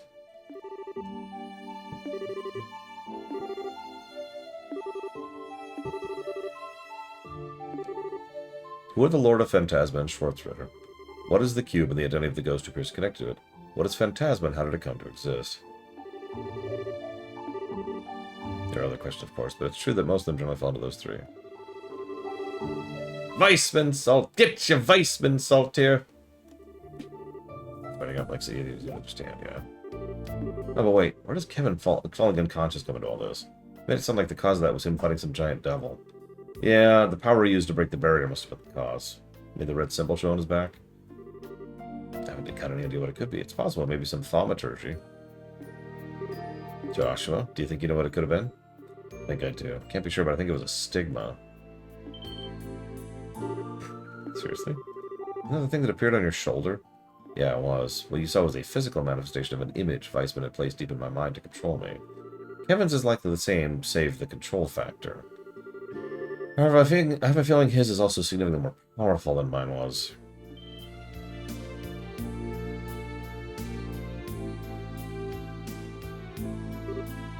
Reese? How's Kevin doing? His condition is marginally improved. What he did resulted in a heavy burden being placed on his mind, so I think it'd be best for him to rest a while longer. He knows how to give people a fright. Do you mind if I get a clarification on something? Was my theory correct? Yes, he did indeed use the power of his stigma. However, the key difference between his and yours is that his is one of the original kind, on which yours is likely based. A seal carved into a person's soul, said to manifest only in the dominions of the Grausritter. What's a dominion? I've heard rumors of their existence. They're a large group of 12 knights who lead the Grausritter. Yes, so we've got the elites of the Bracers, we've got the elites of the Ouroboros, we've got the elites of Erebonia, we've got the elites of the church. Am I missing anything here? Any more elites? I probably am actually missing a few. Their stigmas are the source of their power. They allow people who possess them strength beyond what their body... who possess them to strengthen their body beyond what most would think humanly possible. As well as use high-level thaumaturgy, far exceeding the abilities of other knights. As I'm sure you pieced together, Kevin is... the fifth dominion. We've been talking about the same Kevin as been leading us around here? It sure doesn't feel like it. Did Kevin have a stigma implanted on him? No, they aren't carved in that manner. They appear on their own without human intervention. There are 12 dominions, and the number has always been consistent throughout history. Times when spots are left unfilled because a stigma bearer to fill them has yet to appear. They're always out there, whether the stigma is manifested or not. Does that mean stigma Joshua had? Mine was a replica. Weissman was originally a clergyman. He probably had access to a way to make such thing. I used to be a bishop in the Congregation for the Sacraments, which is the organization that the Grausritter answers to. Even back in those days, he was in contact with Ouroboros and stealing numerous sacraments from the church. Things that were stolen include a vast amount of literature and research on the stigma of the dominions. We believe he went on to use that material as a basis to realize his dream of creating a superhuman over the society.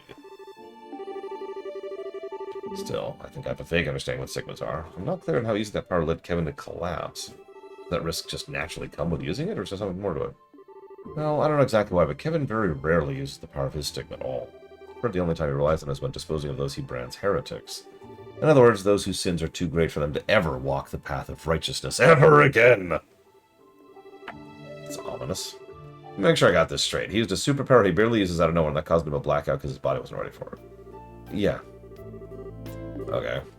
You sure it's fine for you to be telling us this? Yeah, Kevin was probably going to tell you himself before he fell unconscious.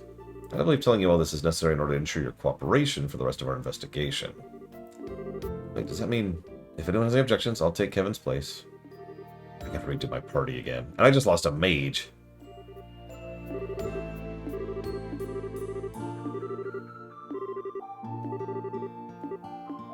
It's okay, we're about to do a door. Actually, I think we're about to do 2.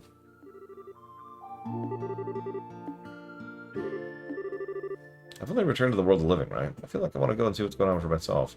I'm a bracer, I won't get in your way. Okay.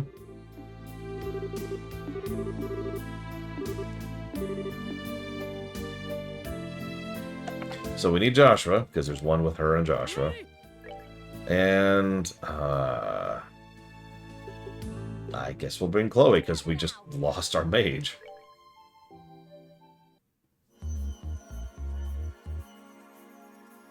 So thaumaturgy in fiction usually means a combination of the arcane and the divine.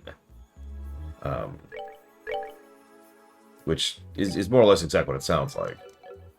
Sometimes it's using arcane powers to cast divine spells. Sometimes it's using divine powers to cast arcane spells. This is also true in, for example, Final Fantasy. And I feel like I've seen this somewhere else, but that's how they use it too. But anyways. So Estelle, what do we got for you? Super gladiator headband. I'll take that.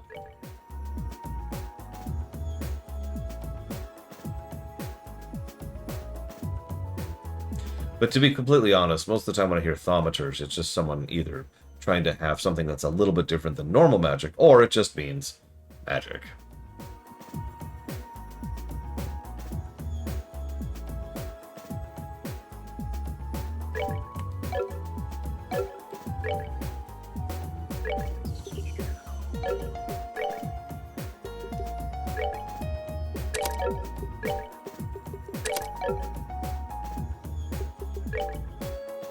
Sorry, I'm not as familiar with the World of Darkness as I'd like to be.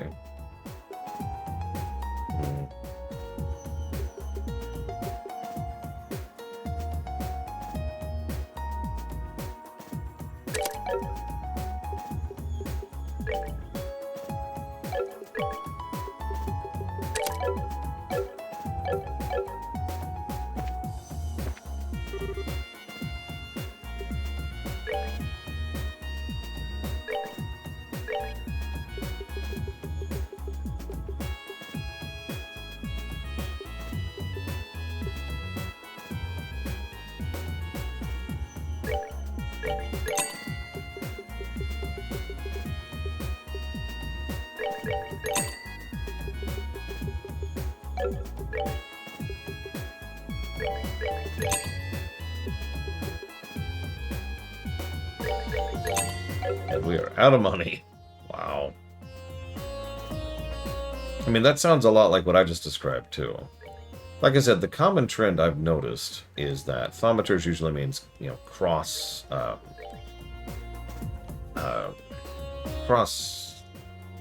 disciplines, I guess is the word.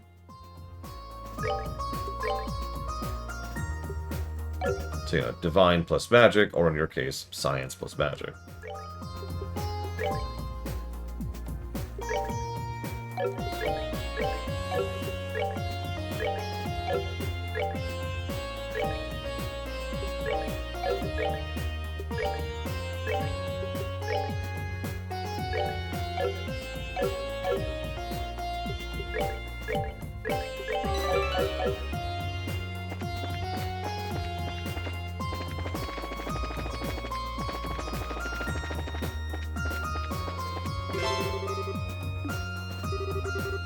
Woohoo, it's all of Gambler Jack. It's already read.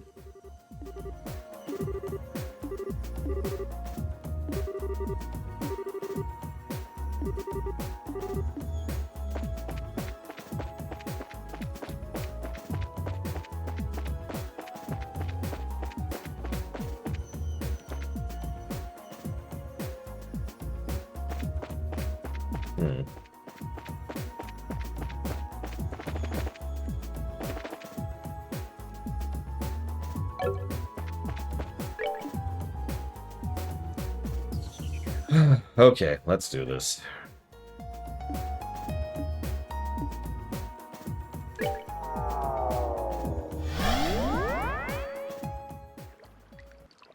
Actually, we might not be able to do this inside of an hour. Just occurred to me.